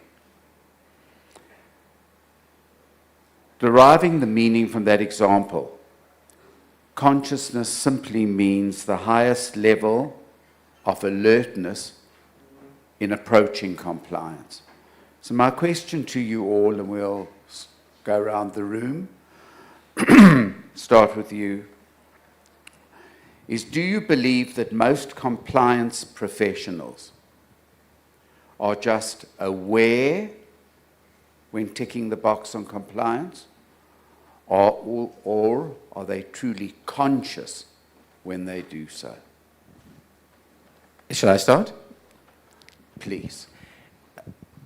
I think for me the key issue is that compliance is about external locus of control. Somebody set the rules and you are complying with them. And consciousness is about locating the locus of control, or how you make your decisions internally. And from my perspective, one of the things that I haven't heard much of today is looking at the question of who is conscious. We're talking about consciousness. And that leads obviously is who am I? And unfortunately, our cultures tend to think of ourselves as skin-encapsulated egos. But we're much more than that. We are an integral part of this earth. The earth is, in a way, the larger form of ourselves. And indigenous cultures will say this when you hear expressions like, I'm the river and the river is me. So as one starts to self-actualize and you go from concern for yourself to concern for those around you and your family, perhaps your nation, perhaps humanity, But we need to go the further step and recognize that we are ecological selves. We are part of a greater whole. And once one's coming from that perspective, so many of the issues resolve themselves because you don't have the duality, and that the love of oneself is the same as the love of the whole, and that resolves a lot of the issues which come with compliance, because it's not about compliance anymore, it's about living in a way which most truly expresses myself. Just by the way, before we move on, it's a deliberate act that I haven't introduced the people before they speak. I want you to hear what they say and then balance that about who they are at the end. So no introductions. You'll introduce after they've heard your answers. Mark. Yeah, Michael, I'd like to throw a little bit of a controversial statement out, if I may. You know, I was reading up the what is conscious behavior, and it's the inherent ability of every, and I paraphrase the word, healthy human being to perceive what is right, what is wrong, and on the strength of this perception to control, monitor, and evaluate their actions. I had a personal experience a number of years ago where I was hijacked. 5 individuals, 4 who were very professional and went about compliant in the act of hijacking me. The 5th individual, though, was completely off the rails. Seriously, he shot the dog that barked at the next door neighbor's property. He took pot shots at passing vehicles who he thought were threatening him. And after that experience, I had to ask myself, why was it that 4 individuals went about their business quite professionally and 1 had no value for life whatsoever? And I decided to do a deep dive, particularly in the work that I do within the communities in which I operate, to try and see if I could fathom that out. And I realized for that 1 individual, he grew up in an environment where the concept of conscious behavior was fashioned by his life experiences, devoid of parental support, lacking in practically every aspect of physiological life, emotional life, spiritual life. And so I asked myself the question, how do we introduce the concept of consciousness to individuals whose life circumstances have not provided necessarily the background where one could afford to live consciously? If you're battling simply to survive on a day-to-day basis, what is your consciousness telling you to do when aligning head, heart, and gut? If your gut is starving, how do you align all 3? So respectfully, it's easy for many of us who sit here to feel this love, this conscious behavior that is so important and required by all. But do we stop to think about individuals who perhaps don't necessarily have what I want to call the luxury to be conscious? And that's a question I'd like to put out to when we're saying what can we do to raise consciousness levels in the environment in which we live.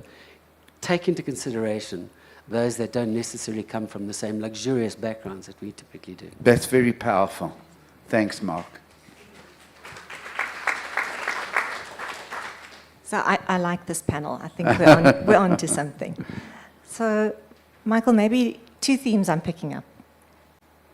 The first, let's go back to Pepe. Let's not waste a good crisis.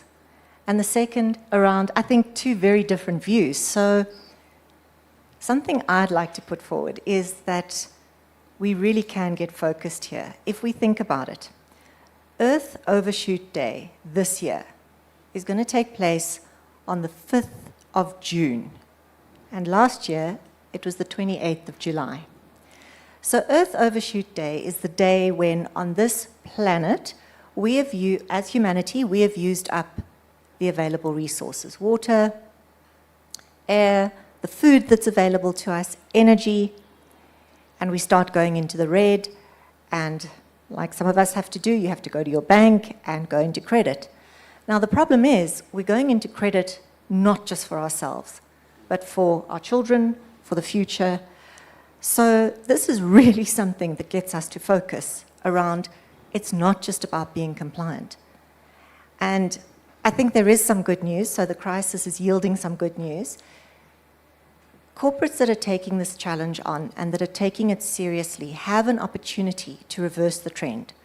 So if we can push Earth Overshoot Day back by 5 days every year until 2050, we're going to start saving a planet. And I think each one of us can go home. There's a carbon footprint tracker. You can see, you can put in all your own. Do I drive to work, cycle to work? Am I vegetarian? Have I planted a speckworm? You can put it in and it calculates how many planets you as an individual and your family are using up every year. And I thought, gosh, no, you're very aware, let's go in, let's do it. I was using 2.5 planets a year based on my lifestyle. So I think there's something to focus us around compliance. Lovely. That was excellent, Alex. Thank you. Viviana? I think certain aspects of compliance are tick box, naturally, and they have to follow the rules. And the rules are there to protect people. Like Mark said, not everybody has a voice, and very often not through their own fault. We are very fortunate that we are here and we have voices, but people need to be protected, and that's what rules and regulations do, if they're put about properly. So from that point of view, compliance is a tick box exercise, and awareness of the rules and regulations is very important, and it's tick box that to see if these rules and regulations are being followed. Where a compliance professional sets himself aside is when they can also use their other two brains, and when intuition and gut feel and experience can come into play in decision making as well. So I think both awareness and the tick boxing, as well as consciousness, is very important. Thanks, Viviana. It's fortunate that Prof. King's not with us at the moment, because when the task team was called into the room all those years ago, and we were briefed, given 3.5 years to write King 4, for those of you who philosophically have understood King 4, King 3 was a tick box. The tick box was removed in King 4.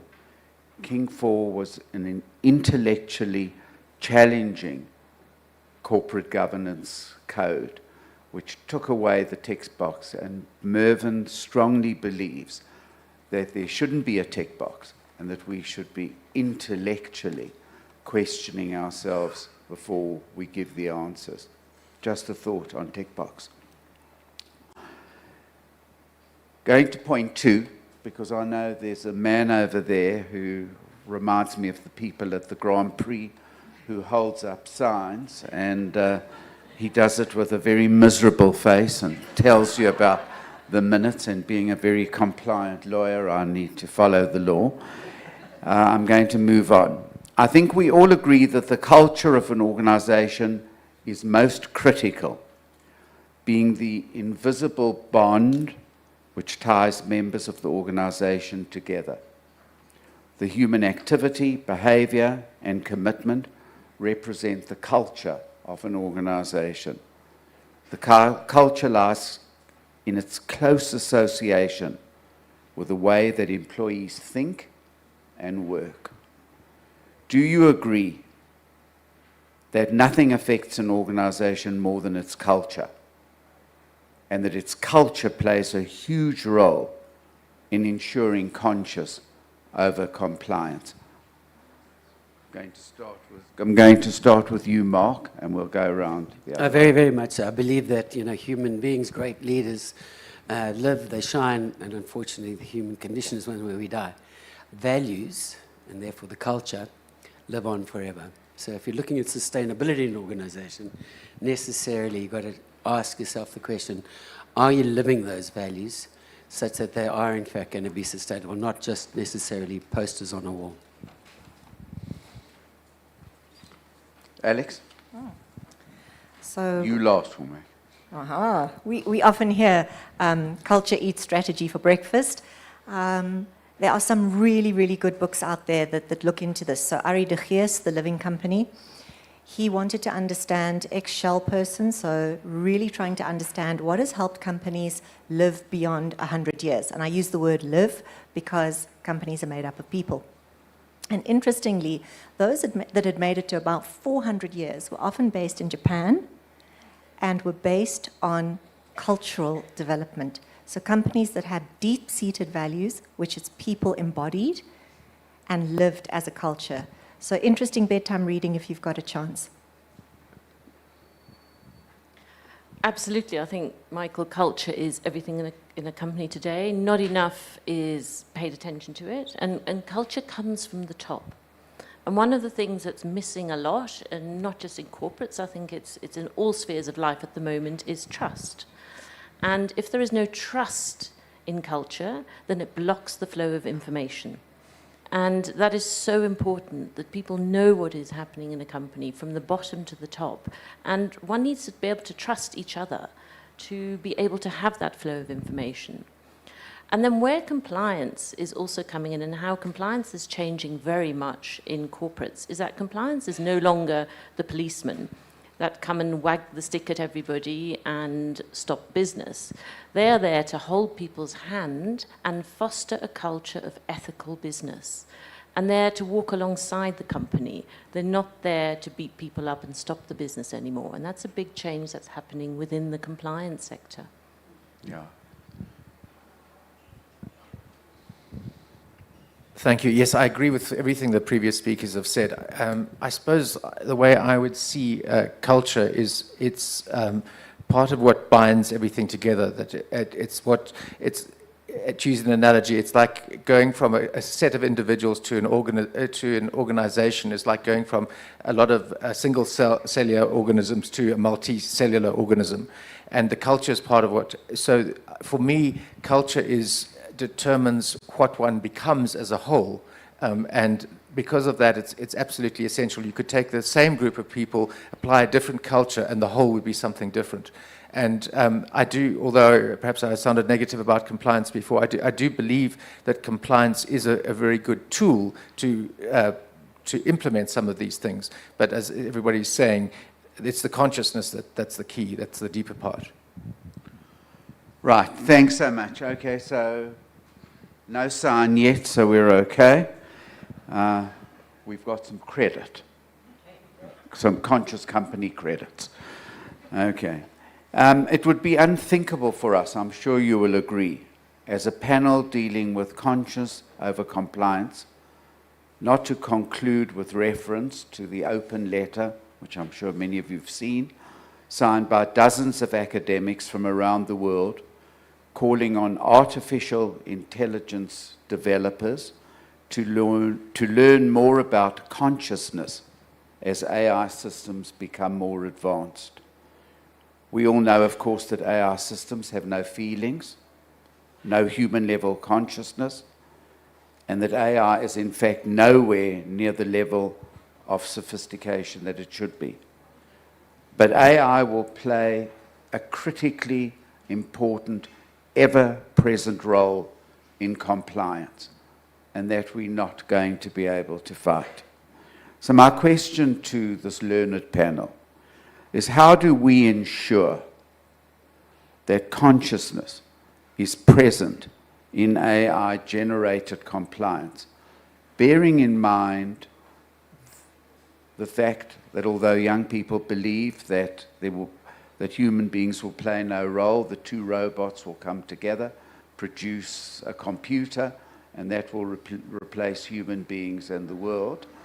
But for the moment, let's assume that a man and a woman still will produce a child, and that child will have bias, unconscious bias, inherited bias, that child will write an algorithm, and that algorithm will give a result, which will be a compliance result, and nowhere in that chain has there been consciousness or any of what we've been exposed to this morning. So this is a big and very important question to the panel. How do we ensure that that happens in the future? Because if we don't, all that we've heard today, this morning, is going to become academic. Because ChatGPT is going to give the answer and not a human being. So because this is a profound question and requires a profound answer, I'm going to start with woman, because we're going to get a better answer from them. You can see I'm a henpecked Jewish husband. I'm going to start with you, Viviana. Well, firstly, I hope there's a female bias to AI in that case. I'm not an AI expert, so it's such a big world out there at the moment, and I think it's so in its infancy. So it's very hard to say how it's going to work. It's very experimental still, and I think this is where the big mistakes can happen. Firstly, it needs to be regulated, and that is starting now. The US has published a Bill of Rights, a human Bill of Rights to do with AI. So that's the start of it. And we need probably a proper regulator, and leaders that develop AI will also need to be regulated. The financial gains on developing AI will also need some sort of control. So there should perhaps be less profit companies, non-profit companies. OpenAI, the company that developed ChatGPT, does say it's a limited profit company, and I think those things are going to be very important going forward. The one thing to remember is that artificial intelligence works on algorithms that are fed by data, the data that it finds online, on the net, etc. So I think a lot of focus has to be on the data that is out there, that is fed out there, and how these algorithms can work out what is correct, what is factual data, and what isn't. We've seen a few things come through, like ChatGPT, like DALL-E, and we all think this is the start of it. But there have been a number of different applications out there already which have failed dismally, which have really misbehaved and pulled out. Microsoft had a chat box which was incredibly rude and derogatory. And the reason it was is it had learned that from everybody else on the chat box. So the data it was being fed by everyone it was chatting with was terrible. And then the same creators of ChatGPT actually had a health AI system, and it told one patient, they did a trial, and the patient said, I'm really not feeling great today. Should I take an aspirin or should I kill myself? And it told the patient to kill themselves. So that was really misbehaving. So all these things have been cut. There's a lot of experimentation out there, and not many of them are working yet. But I think the important thing is regulation. It's the same thing as we're seeing with cryptocurrencies at the moment. AI will go through that as well and have to be regulated, especially on the data that's fed to it. So, Michael, I think there's some lawyers on the panel. The answer is, it depends. And Carolyn Chalmers and I, we had a long lunch, not a long liquid lunch, a long lunch, because one of the questions has been, do you now make provision for AI to become a director on a board? So, Viviana, to all the points you're raising, heaven forbid, but it's possible. So, with the heuristics and with what can be programmed in, there is the possibility for good. So if we think of cybersecurity and hacking, there's ethical hacking. So again, we can't throw the concept out, but based on the data-driven decision-making, it's got to be around what we all consider good ethics. Now, who are we to decide, and how do we all get into a room and decide what the ethical standard is? So it's going to depend. Michael, I wish I was clever enough to give you an answer, because it's certainly, a quandary. I think I've got a rather naive belief that the DNA behind AI engineering are in fact human beings. So ultimately, I believe that the individuals who are growing up with tech as part and parcel of their life, human beings being born into a tech world, will necessarily be able to inculcate that humanness into AI as it's fashioned. I certainly support, obviously, regulatory controls to this.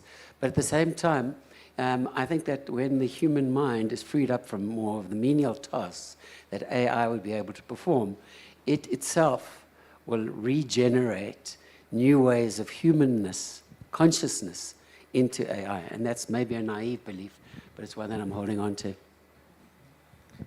I must say, it's a fascinating question, and I don't feel like I have the answer by any means. But my thoughts are, first of all, I do love tech, and I think that these AI has a potential to enable us to make much, much better decisions in many areas at volume.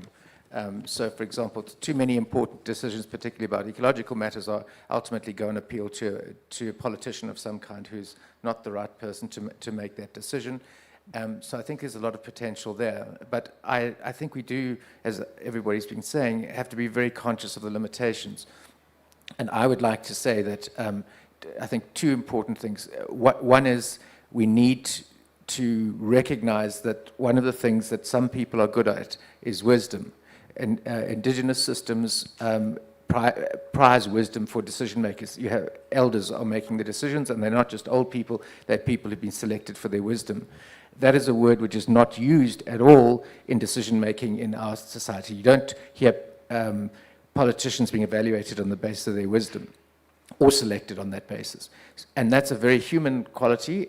It's hard to define, but we recognize it when we see it usually. And I think that we should be focusing much more on doing what we're good at and recognizing there's some things that the AI is going to do better than us. And I read something the other day which really inspired me, saying we've been using AI to do jobs we already do faster or more efficiently. But what about the problems that we can't solve? Why don't we start using it to tackle things we aren't able to solve with ourselves? And let's face it, as we've heard today, and if we look globally, we've got no shortage of those. Thanks very much. I enjoyed all of the answers. The artificial intelligence is something very close to my heart, because my first experience of that was just before I got married, when my wife informed me that one of the rules of our marriage would be that I would be entitled to an opinion, but I would keep it to myself. So the ability now to ask for an opinion and get it back is refreshing for me. I'm going to introduce the panel that I've had the privilege of leading. This Cormac is one of South Africa's leading environmental lawyers.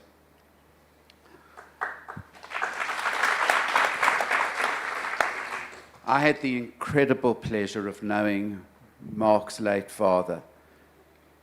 Bertie Lubner was one of the greatest sons of this country.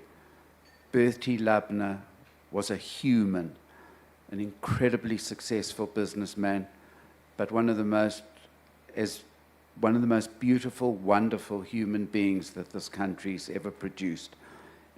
And if Bertie's looking down and hearing, I hope he is, Mark's everything that Bertie would have wanted him to be. So,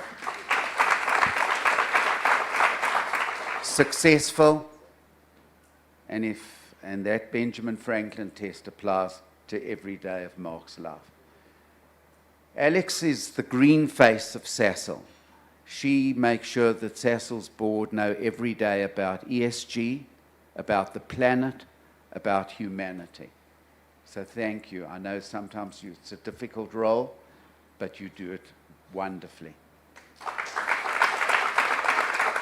Viviana is the African CEO of one of the leading banks in Switzerland, not Credit Suisse. And I can tell you now, because we're close friends and they're my clients, that everything that Viviana said, she lives every day. She's absolutely authentic. It's been a pleasure. It's been a great honor to lead you. Thank you very much. I hope you've enjoyed our panel.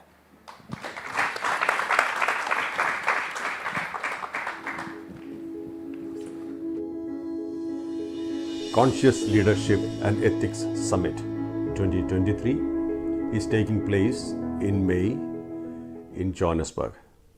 I wish this program, the organizers, and all the participants great health, great awareness, and great times ahead.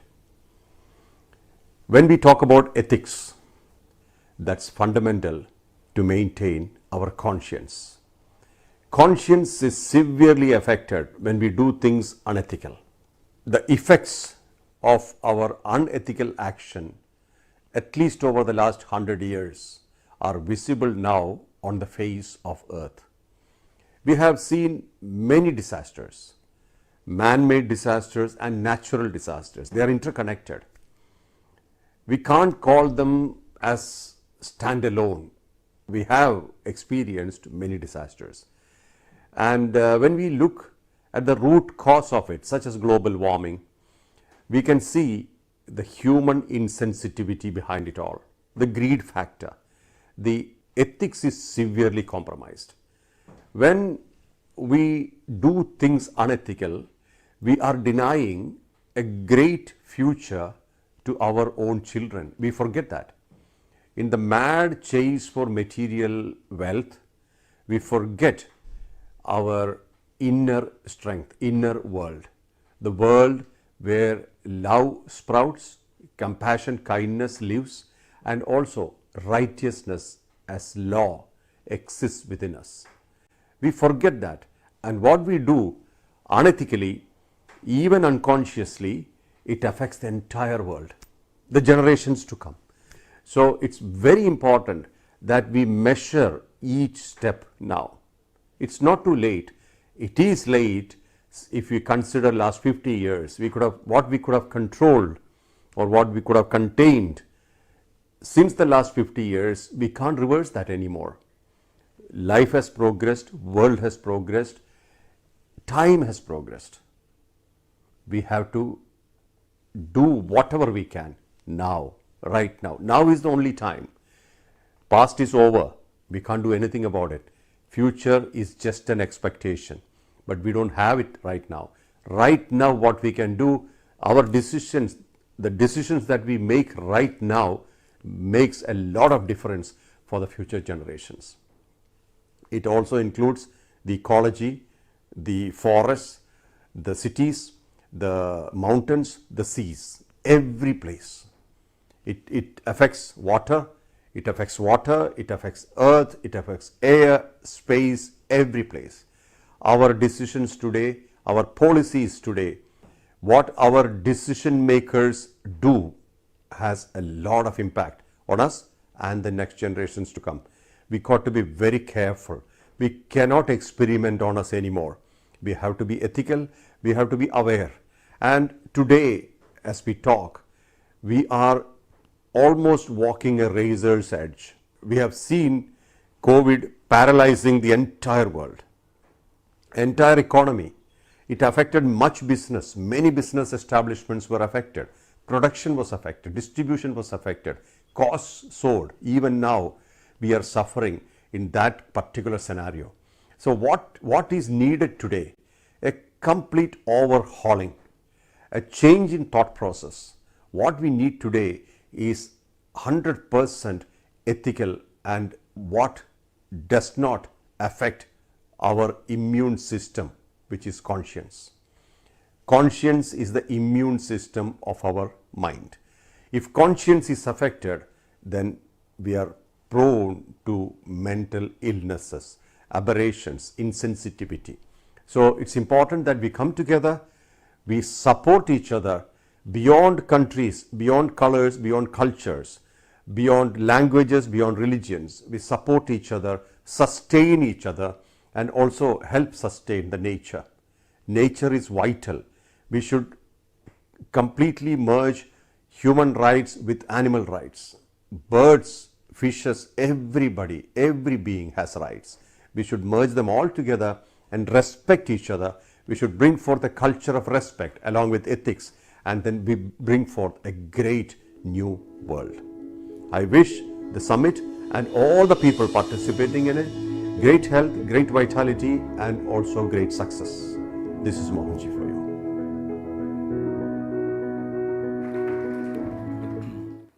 Thank you, Mohanji, for joining us once again at the summit and for the unique perspective and guidance that you provide. We find ourselves at a unique point in history as technologies emerge at an unprecedented pace. As we heard in the last panel, whether or not people should feel threatened for example by AI language models like ChatGPT, is a matter of perspective. AI has the potential to bring about significant benefits, such as assisting with research, automating tasks, enhancing customer service, and providing useful information. It can also foster creativity and generate new ideas as applied now in what I have said to you today. And I'll leave it to you to decide where I was using my own intelligence versus the artificial kind during my role as your program director. However, there are valid concerns associated with AI as well. Some individuals worry about the ethical implications of AI, including issues such as data privacy, biases, and the potential for misuse or malicious applications. There are also concerns about the impact of AI on employment. It has the potential to automate certain jobs and change the dynamics of the workforce. It's important for individuals and society as a whole to stay informed about AI developments and actively participate in discussions surrounding its implications. Organizations and policymakers should work together to establish guidelines, regulations, and ethical frameworks that ensure the responsible and beneficial use of AI technology. In summary, while it's not necessary to feel threatened by AI language models like ChatGPT, it's crucial to approach their development and deployment with careful consideration, ensuring that they are used in a manner that aligns with societal values and priorities. That's what ChatGPT said to me yesterday evening. I could see you were nodding, you spotted it. To lead us through this discussion is High Court and Land Claims Court Judge Brian Spilge, who recently published a paper on the paradigm shift in legal norms and the impact on judicial training from artificial intelligence. Judge Spilge, thank you. Afternoon, everyone. Being part of the greater whole, so we're not competitive per se, part of a greater whole and the graveyard shift, so we've got added responsibility to keep everyone awake. We're just going to build on the foundation laid by Pepe and Michael. Michael has tried to steal a bit of our thunder, I think, but I think we're up to it. So I go the other way around at the moment, and that is everyone introduces themselves and gives, at that introductory stage, an insight into how they came onto or how they have utilized AI or an advanced technology. And then we'll get to the meat of, I think, the topic that we are asked to deal with, which is AI, technology, and ethics. If I may start with Danny. Thanks. So I'm Danny Duncas. I'm the country director for Amgen. And in our industry, which is the biotech industry, AI is used a lot already. We use it in business development to identify early target molecules or companies using technology that has been registered. We use it in the development of our treatments already. We use it in marketing and sales to use data to predict how we can increase our customer engagement. So within the biotech area, AI is used a lot. And I'm very excited about it because I've seen, let's say, the social contribution of AI. And one example is the development of COVID vaccines. I mean, they've been developed in a massive speed. I mean, if you look at it, it's almost incredible that we had COVID vaccines registered, approved in the market within, I think, 1.5 years after the COVID pandemic started. And it opened up all our lives. So I think for me, it's an example what AI can bring to the society. The question is, who is that person in the boardroom asking the question, when is enough enough? So for me, because we just started this journey, I think we're not even close to, let's say, all the things that AI could bring us. But it requires a high ethical discipline to identify that threshold, to say, okay, enough is enough. The fact that technology allows you to do certain things brings up the question, should you do that or not? It's the same with the law. If the law says, okay, you can do that, the question is, do you really want to do that? So that for me requires, let's say, I would not be surprised that in companies, at a certain point, CEO has another definition, which is a chief ethical officer. Because I think that is where, for me, the danger is, not so much the technology, but the human beings dealing with all that. Thanks. Dr. Abby?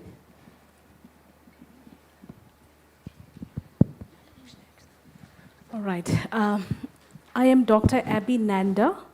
I would like to draw upon attention to my surname. It's very deviating. It's Barman, not Barman. So, and it's only Thursday, not Friday. All right. So, before I start, I would like to continue with Michael's opinion on marriage, because I would like to share a very small story with you, very little. So the story is about a couple that was celebrating 25 years of marriage. And people were really astonished that they used to fight, they used to be in love, and all those stories. And people said, what is the secret? First of all, secret is something that you ask everybody not to tell anybody. So this couple said that there is a big secret that that we are going to share with you. And people were inquisitive. Okay, what's the secret? They said, we made it a point for last 25 years, right, that we are going to go 2 times to a nice restaurant, ambience, candlelight, whatever, right, for 2 times a week.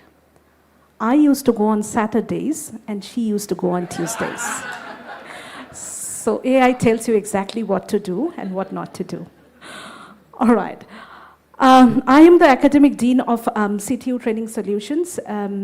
It has 11 campuses, and I am managing 5 faculties: engineering, humanities, IT, design, and management. And IT is the flagship of this tertiary education provider. What I believe is that in South Africa, AI has taken a huge, incredible pace in academics specifically. Right from assistive learning to adaptive learning to in-simulation exercises, gamification, even student record system, to name a few. And I feel that it's ChatGPT that we keep on talking about, but there are huge other brands that are into market and that are really assisting students in terms of their teaching and learning practices or methodologies. Like Jill Watson, it is a brand that was introduced by Georgia University. And it is a teaching assistant that teaches students continuously along with the professor being in class. Or Dragon, like the students that are not that good in writing. So it's a voice specification software that can understand whatever your feelings are and convert your statements into a report. There's Thinkster, there's other brands that are doing a lot for, like Brainly. Brainly is a social media for classroom students. Whatever questions that you have, you put on social media, Brainly, and you'll get answers for that. So, and South Africa is pacing incredibly fast in terms of usage of AI. However, in terms of ethical considerations, what I believe is where to strike a balance. In terms of having a human touch and getting all answers from AI or technologies. And in terms of consciousness, I have 2 questions from all of us.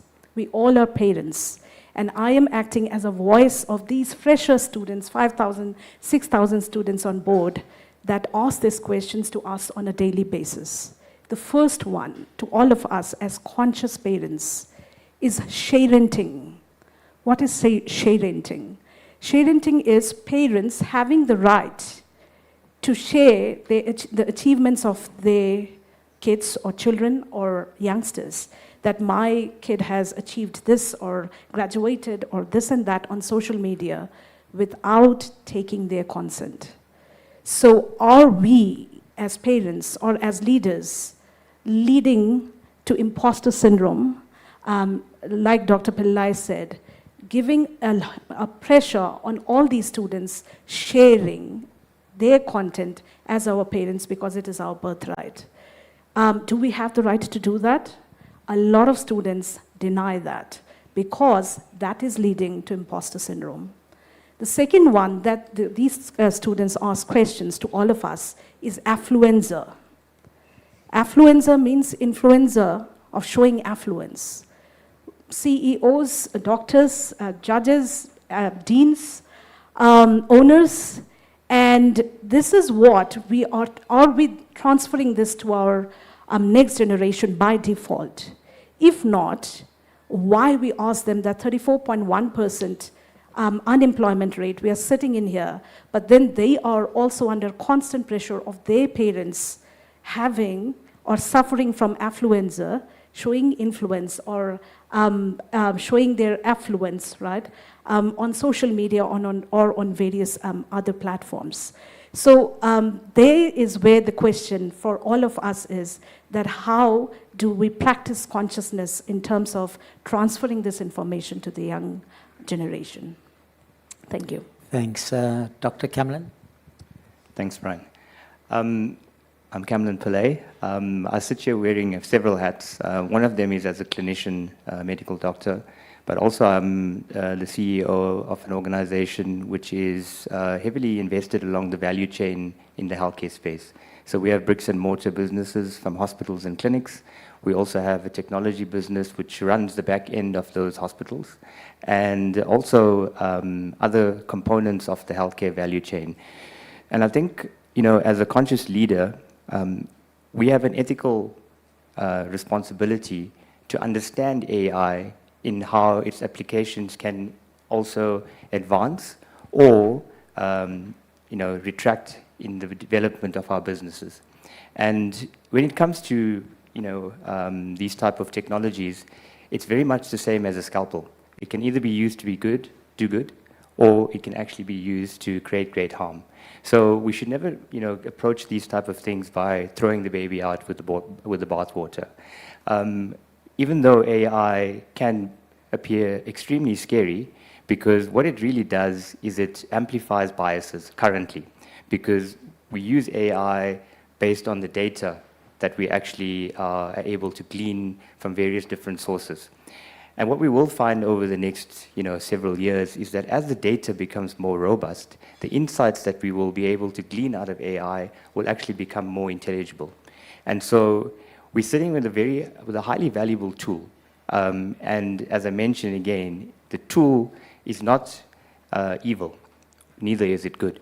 It's the carpenter or the utilizer of that tool that determines what the outcomes can be. So our responsibility really is around understanding the tool and using the tool and becoming masters at using the tool. And as they say, bad things happen when good people don't act. So if we as conscious leaders sit here and look at AI from a distance and don't embrace it, we actually run the risk of losing the race against whether AI can be used for good or for bad. And so as an organizational leader, what we're really focused on is the problems that we're currently facing in healthcare globally. And the biggest problem we're facing with healthcare globally is what we refer to as the 4 A's: affordability, accessibility, availability, and acceptability. And what we're finding specifically in the developed nations is that healthcare is suffering tremendously because of a triple whammy. Number one, we've got an inverse population curve, meaning that people are living longer, but not necessarily healthier.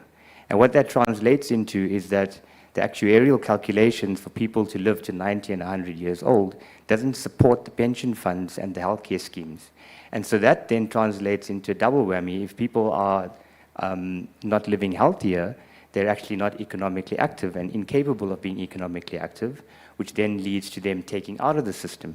And the triple whammy comes in that inverse population curve, is that you don't have young people replenishing the stores. So what that translates into is that we can't continue healthcare as business as usual. We have to look at innovative solutions to be able to change how we reduce the inflationary aspects of how we spend in healthcare. Specifically in South Africa, we spend in the top 10% of healthcare budgets around the world, yet our outcomes are in the bottom 10%. And that is basically because we are ineffective in making decisions around how and what is the insights that we glean, because we're just in the dark ages in understanding the decisions that we're making. So we throw money at the problem. And what AI will do is it will allow us to make insightful decisions based on data. But it's not about just believing the data and the AI. It's about using these tools as a tool and to understand how these tools work. And I'm going to conclude by just saying that one of the big challenges we have with AI is what they call the black box phenomenon, where we give AI, and let me just take a step back. There's two forms of AI. There's curated or supervised AI, and then there's unsupervised AI. I won't develop those concepts deeply, but just to say that the black box concept is where we ask the AI questions, and the AI gives us answers, but we don't know how it gets to those answers. And in not understanding, because it's just the mathematical computations and the permutations that happens in that black box is just too complex for us as human beings to understand. So in the AI giving us the answers and not knowing what's in the black box is really where the problems start to emerge. And so as we develop more algorithms, and as we all become teachers of AI, and not leave the teaching of AI, because that's where the value of AI really comes in. The more people that are teaching AI, the more valuable the insights and the outcomes become. So I think that, again, I'm just going to say we shouldn't throw the baby out with the bathwater until we understand how we can use this very valuable tool to help reduce healthcare inflation. And for me, it can be a very valuable tool for us in healthcare. Thanks. Shabana? Thanks, Brian. So I am Shabana Theva. I look after the technology team at Investec Bank for South Africa. And to answer your question, Brian, I'm just going to start in general at first. Being a technologist at heart, I might come with a very different perspective, so bear with me. I do believe that we are living in a world where technology is changing at an exponential rate. And technology and information is a commodity. That is the reality. The second thing is the fact that we can't understand the speed of disruption that is happening at this moment in time because of that exponential rate of technological change. And that is because, not just because of AI, it's because of the convergence of many technologies, mobile, AI, Internet of Things, information. There's so many aspects, analytics, all brought together, cloud. It's a convergence of that is driving the speed to disruption. And we've actually had the privilege of meeting Professor Pausule Sudanshu, and he said, the problem of the 21st century might be the following: irrelevance. So what are you going to do about that is the question. Are you going to adapt or die? Are you going to become relevant or non-relevant? Because business models are changing because of technology advancement at this point in time. Now, if I bring it back to your question, specifically on artificial intelligence, we know 30,000 some odd people are petitioning against the use of or advanced research of artificial intelligence because we just don't know yet. Why don't we know what could potentially happen? It's because it's happening exponentially, and we are not thinking exponentially. We are thinking linearly. And we need to shift our mindsets to think exponentially as well. The second thing is that, Geoffrey Hinton actually resigned from Google. You would have seen that. He's the godfather of AI sitting at Google, and he said, but we can't control the use of this technology from bad actors, as simply put as that. So if we're not in control, can we regulate it somehow, as an example? And I think we've said that earlier on as well.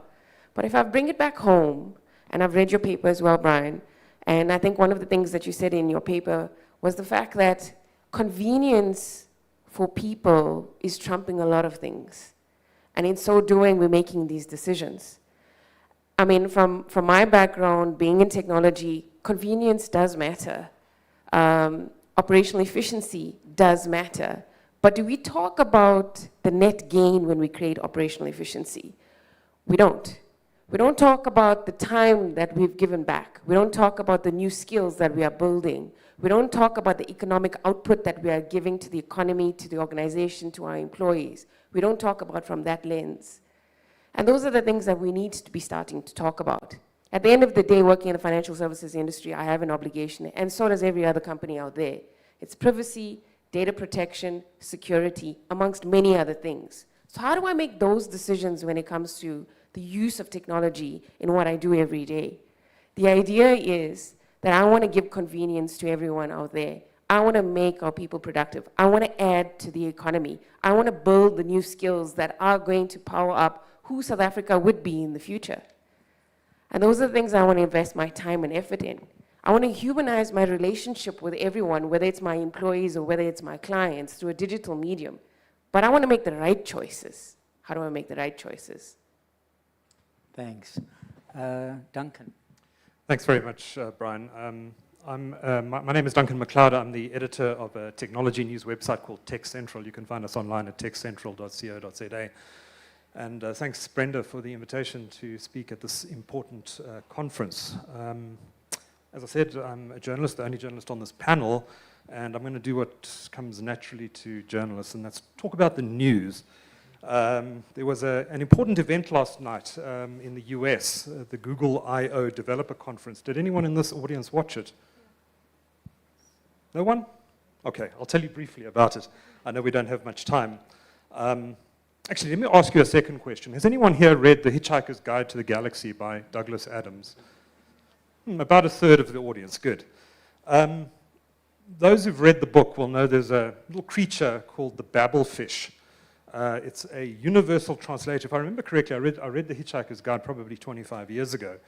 I think it's a worm, if I remember correctly, that you insert into your ear, and you're able to talk to any other species in the universe. It's a universal translator. Now, at I/O last night, which, as I mentioned, is Google's big developer conference, they unveiled a universal translator, which is the closest I've seen so far to a universal translator, or closest I've seen so far to the babblefish invented by Douglas Adams.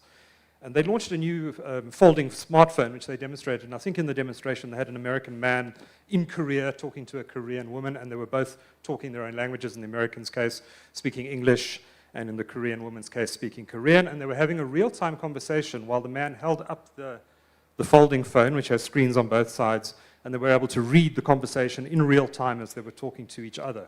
And that's all being powered, of course, by artificial intelligence technology. The other big news that came out of I/O yesterday was, of course, Google, and I never thought I would say this in my career as a tech journalist, but Google was demonstrating how it is catching up to Bing. Bing, the perennial second-placed search engine, is suddenly in with a shot of inflicting some damage on Google using AI, and of course Microsoft was an early investor in ChatGPT, which is underpinning the Bing chat service that they've launched, and Google is now playing catch-up and doing a good job, it seems. The AI that's coming built into the Google search engine later this year, which they demonstrated at I/O yesterday, looks exceptionally impressive indeed. I could go on for ages talking about the I/O conference last night, but I'm not going to do that because we are short on time. But I do want to raise just quickly two examples of the ethics around specifically generative AI, which is the type of the AI that's been in the headlines in recent months, in fact, since OpenAI opened ChatGPT to the general public late last year. One of them affects my industry, media, very directly. And there's already been an example of a publisher in the US using generative AI to publish articles, and unfortunately this publication didn't disclose that the articles were written by an AI. The publication concerned is called CNET. They're a technology publication. They've since updated the disclaimers and stuff on their website to indicate that some of the content generated may in fact not be by journalists but by generative AI, and they're continuing to do it. So if you see an article on CNET about, you know, the top 10 best Android phones, that may not have been written by a real journalist. What's interesting, though, is one of CNET's competitors, The Verge, which is published by Vox Media, outed them. They did a big investigation and outed CNET for publishing AI stories on their website without disclosing that they were written by an AI. Now, this raises all sorts of interesting ethical questions. You know, if a journalist uses a generative AI like GPT-4 in their work, are they obliged to mention that as a disclaimer in the article? I think publishers and journalists are going to have to work on rules about how all of this works, because there will be times when it makes sense to use a generative AI in your work as a journalist to produce content. But I think there needs to be proper disclosures around that, and there are clearly ethical questions that need to be answered. There will be, of course, a lot of self-policing as well, and I think the fact that The Verge outed CNET for what it was doing was part of that process. And then secondly, I know we are very short on time, secondly, I was interested in your comments on the education sector and how that may be impacted particularly by generative AI, and we've seen some interesting stuff happening there already. I'd hate to be a teacher in 2023 because I'm not sure I'd know how my students are actually doing the work that they're doing, or whether their homework was written by Bing. It's a big challenge. I suppose it's going to be up to a teacher to determine if a student was struggling to add 1 and 1 previously and suddenly produces some homework about quantum mechanics, that they're probably not doing it themselves. But again, it raises interesting questions, and I think a lot of conversations need to happen across industries, in education, in journalism, you name it. There isn't an industry that is not going to be touched by this, and I think we need to have those conversations about how we treat this ethically and how we take this forward. But just staying very lastly on the education case, I think there's huge positive potential to come out of AI. I think the technology, generally speaking, is much more positive and is going to have much more positive impacts on humankind than negative impacts. And in education, I think we're already starting to see this. If you can use ChatGPT right now to teach yourself how to code on a computer, that technology is going to be integrated into Microsoft Visual Studio, for example, in its next release. Visual Studio is a development tool for programmers developing on the Windows platform. And AI, generative AI and AI tools are going to be integrated fully into that platform, which will allow you to learn to code. You can ask the AI questions. What does this subroutine mean? What does this piece of code mean? And it will explain this to you. And I think if you expand that beyond just programming into education more broadly, the impact and the potential here is absolutely massive. What if you have an AI, an individual AI teaching every student in a class? At the moment, a teacher perhaps has 30 students in a class and can't give individual attention to each one of those. But in future, imagine that there is an AI helping a learner who perhaps isn't as quick at learning as the rest of the class, but that learner will keep up to date because the AI has endless patience, unlike perhaps the teacher, or the teacher doesn't have time to help them. And I think it could have a huge beneficial impact on education, and I think that applies not just to the education sector, but across industries, across sectors, and I think we need to be very careful in how we regulate AI as well, so that this huge potential for innovation isn't destroyed, but we also need to be very, very aware that there are ethical considerations as well that we need to be cautious of and mindful of, and regulation is absolutely imperative in ensuring that we don't see too many of the negative side effects of moving to the world of AI. Thank you. Thanks, and thanks to all the panelists. I think what we've got is disparate fields of endeavor, very positive outcomes on certain applications. But if I could just raise one or two very, very brief things. The idea of an ethical officer, Danny, I think is a great idea. It's difficult to know how one can regulate what is really a roller coaster ride run by, certainly from the States, the pursuit of commercial gain and 40% development onto a market, and then what comes out of it, irrelevant of good or bad. At the moment, there is a call by people, influential people in the market. One has been named already. Even Kissinger has come on to voice his concern from what post-octogenarian perspective Elon Musk has.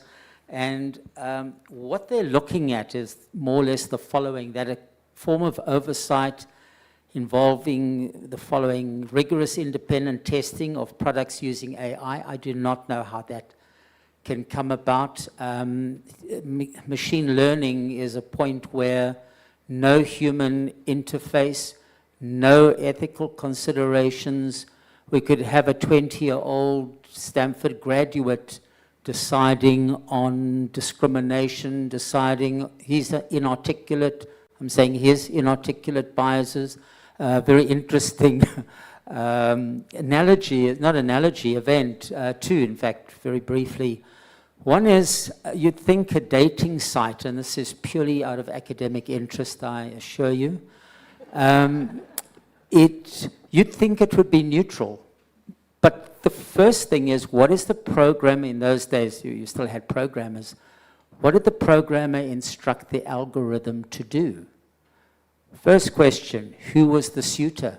Was it the male or the female? And you think about it, you're going to have a different outcome. How that played out at a university in the States was as follows. Certain students felt that they were being discriminated against. They were dumped at the far end of the campus, while others, clearly the A graders, were placed close to all the amenities. And it turned out, and this is the difficulty, it turned out that what it was asked to do was who was best for the university to be placed in residence A or B, as opposed to what was best for the student. So these biases are literally as inarticulate as our own biases are. But how do you get behind it? And this is the difficulty we're going to face. Who is going to divulge your algorithms? You're going to say, no, this is intellectual property, A. B, it's confidential information.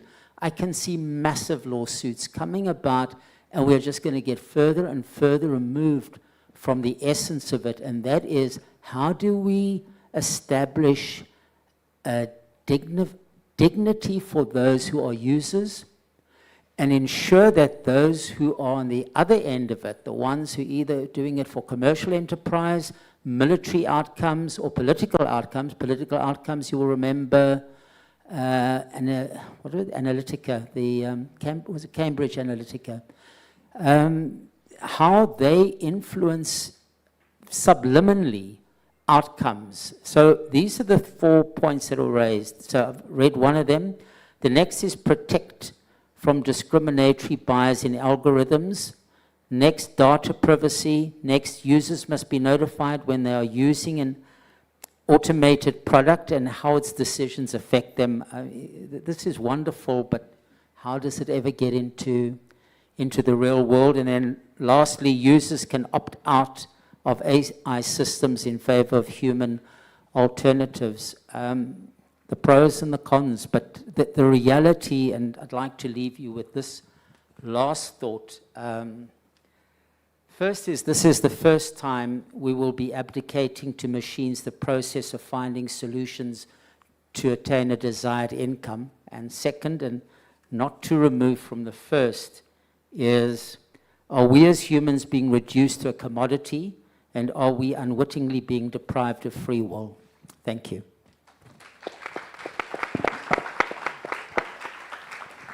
Thank you very, very much to our last and final panel. Thank you. Let's give them a big round of applause. I'd like to ask Michael Juden to come to the stage for his closing remarks. While Michael is making his way up, just to let you know, I mentioned earlier on that on your desk was the input that you can provide to the President's letter. Indeed, that is not there, and you will be sent a mail with those details in follow-up to the conference. Over to you, Michael. Thank you very much. I'm going to be quick, and for any of you that doubt that, There isn't anything quicker in the world than a lawyer that's not charging by the hour. I'm also going to keep it very simple because of the messages we've received about inclusivity. The speech is very simple so that those in the room that support Manchester United will also understand. The room today has been full. That gives us both comfort and hope that there is responsible, conscious leadership that serves humanity and that a heavily distressed planet has not been totally deserted. In this room are our partners, speakers and others who are part of the conscious leadership ecosystem and who are willing to prioritize and live with the values of responsibility, integrity, courage, right action, and walk a path of noble ethics. The conscious leader at the helm of a conscious company is a real differentiator. As Voltaire said, life is a shipwreck, but we must not forget to sing in the lifeboats. Paraphrasing Voltaire, there is no question, whilst those that unsuccessfully attempt to lead the country at the moment are analogous to a shipwreck, people such as yourselves are the lifeboats. And in these lifeboats, you sing about integrity, driven by moral purpose, reason, thinking, and balance. In those lifeboats, to name only a few in the interests of time, are people that we have listened to today, like Adam, Danny, Pepe, Bruno, and Jan. As we say farewell to you and thank you for coming, I know that you will take into the business world of this wonderful and beautiful country that no matter the title, wealth, status, or power, you must serve selflessly because you serve at the bidding of an inner sense of purpose. One of life's most precious gifts is the gift of hope. I urge you to be grateful, hopeful, and optimistic in the belief that we can make an important contribution restoring the moral balance in this country. As Michelle Obama said so eloquently, you may not always have a comfortable life, and you will not always be able to solve all the world's problems at once. But don't ever underestimate the importance you can have, because history has shown that courage can be contagious and hope can take a life of its own. Before I bid farewell to you, I want to pay tribute to Brenda, the mother of conscious leadership on the African continent and beyond. It was Mahatma Gandhi who said that in a gentle way you can shake the world. And you, Brenda, have truly shaken the world of conscious leadership.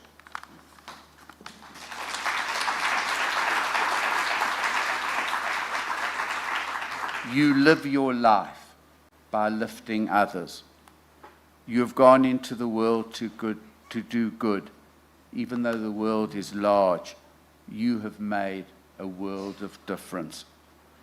I'm so grateful that our paths have crossed. You have made such a difference to my life by touching it. And I'm sure that everybody in this room feels exactly the same way that I do. May the future bring you all you wish yourself and more, my dearest friend. I'm emotional because you've brought out emotion in all of us. We love and respect you, not only for your emotional and intellectual intelligence, but just because you are Brenda. And now, my last two things. I'm going to bid you farewell as Brenda has taught me to do. And secondly, I'm going to ask you all to stand.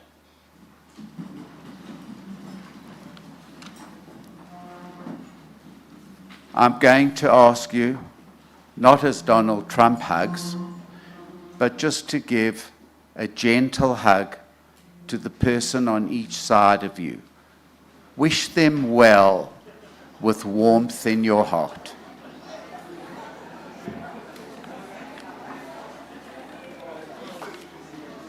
Thank you, Michael. I got stuck with Adam.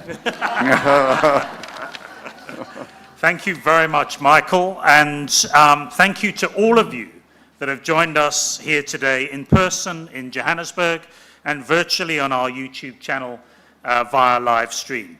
Thank you all once again. Lunch will be served on the mezzanine floor. Please enjoy the time together, and we hope to see you in the spring for the Conscious Companies Awards 2023. Thank you.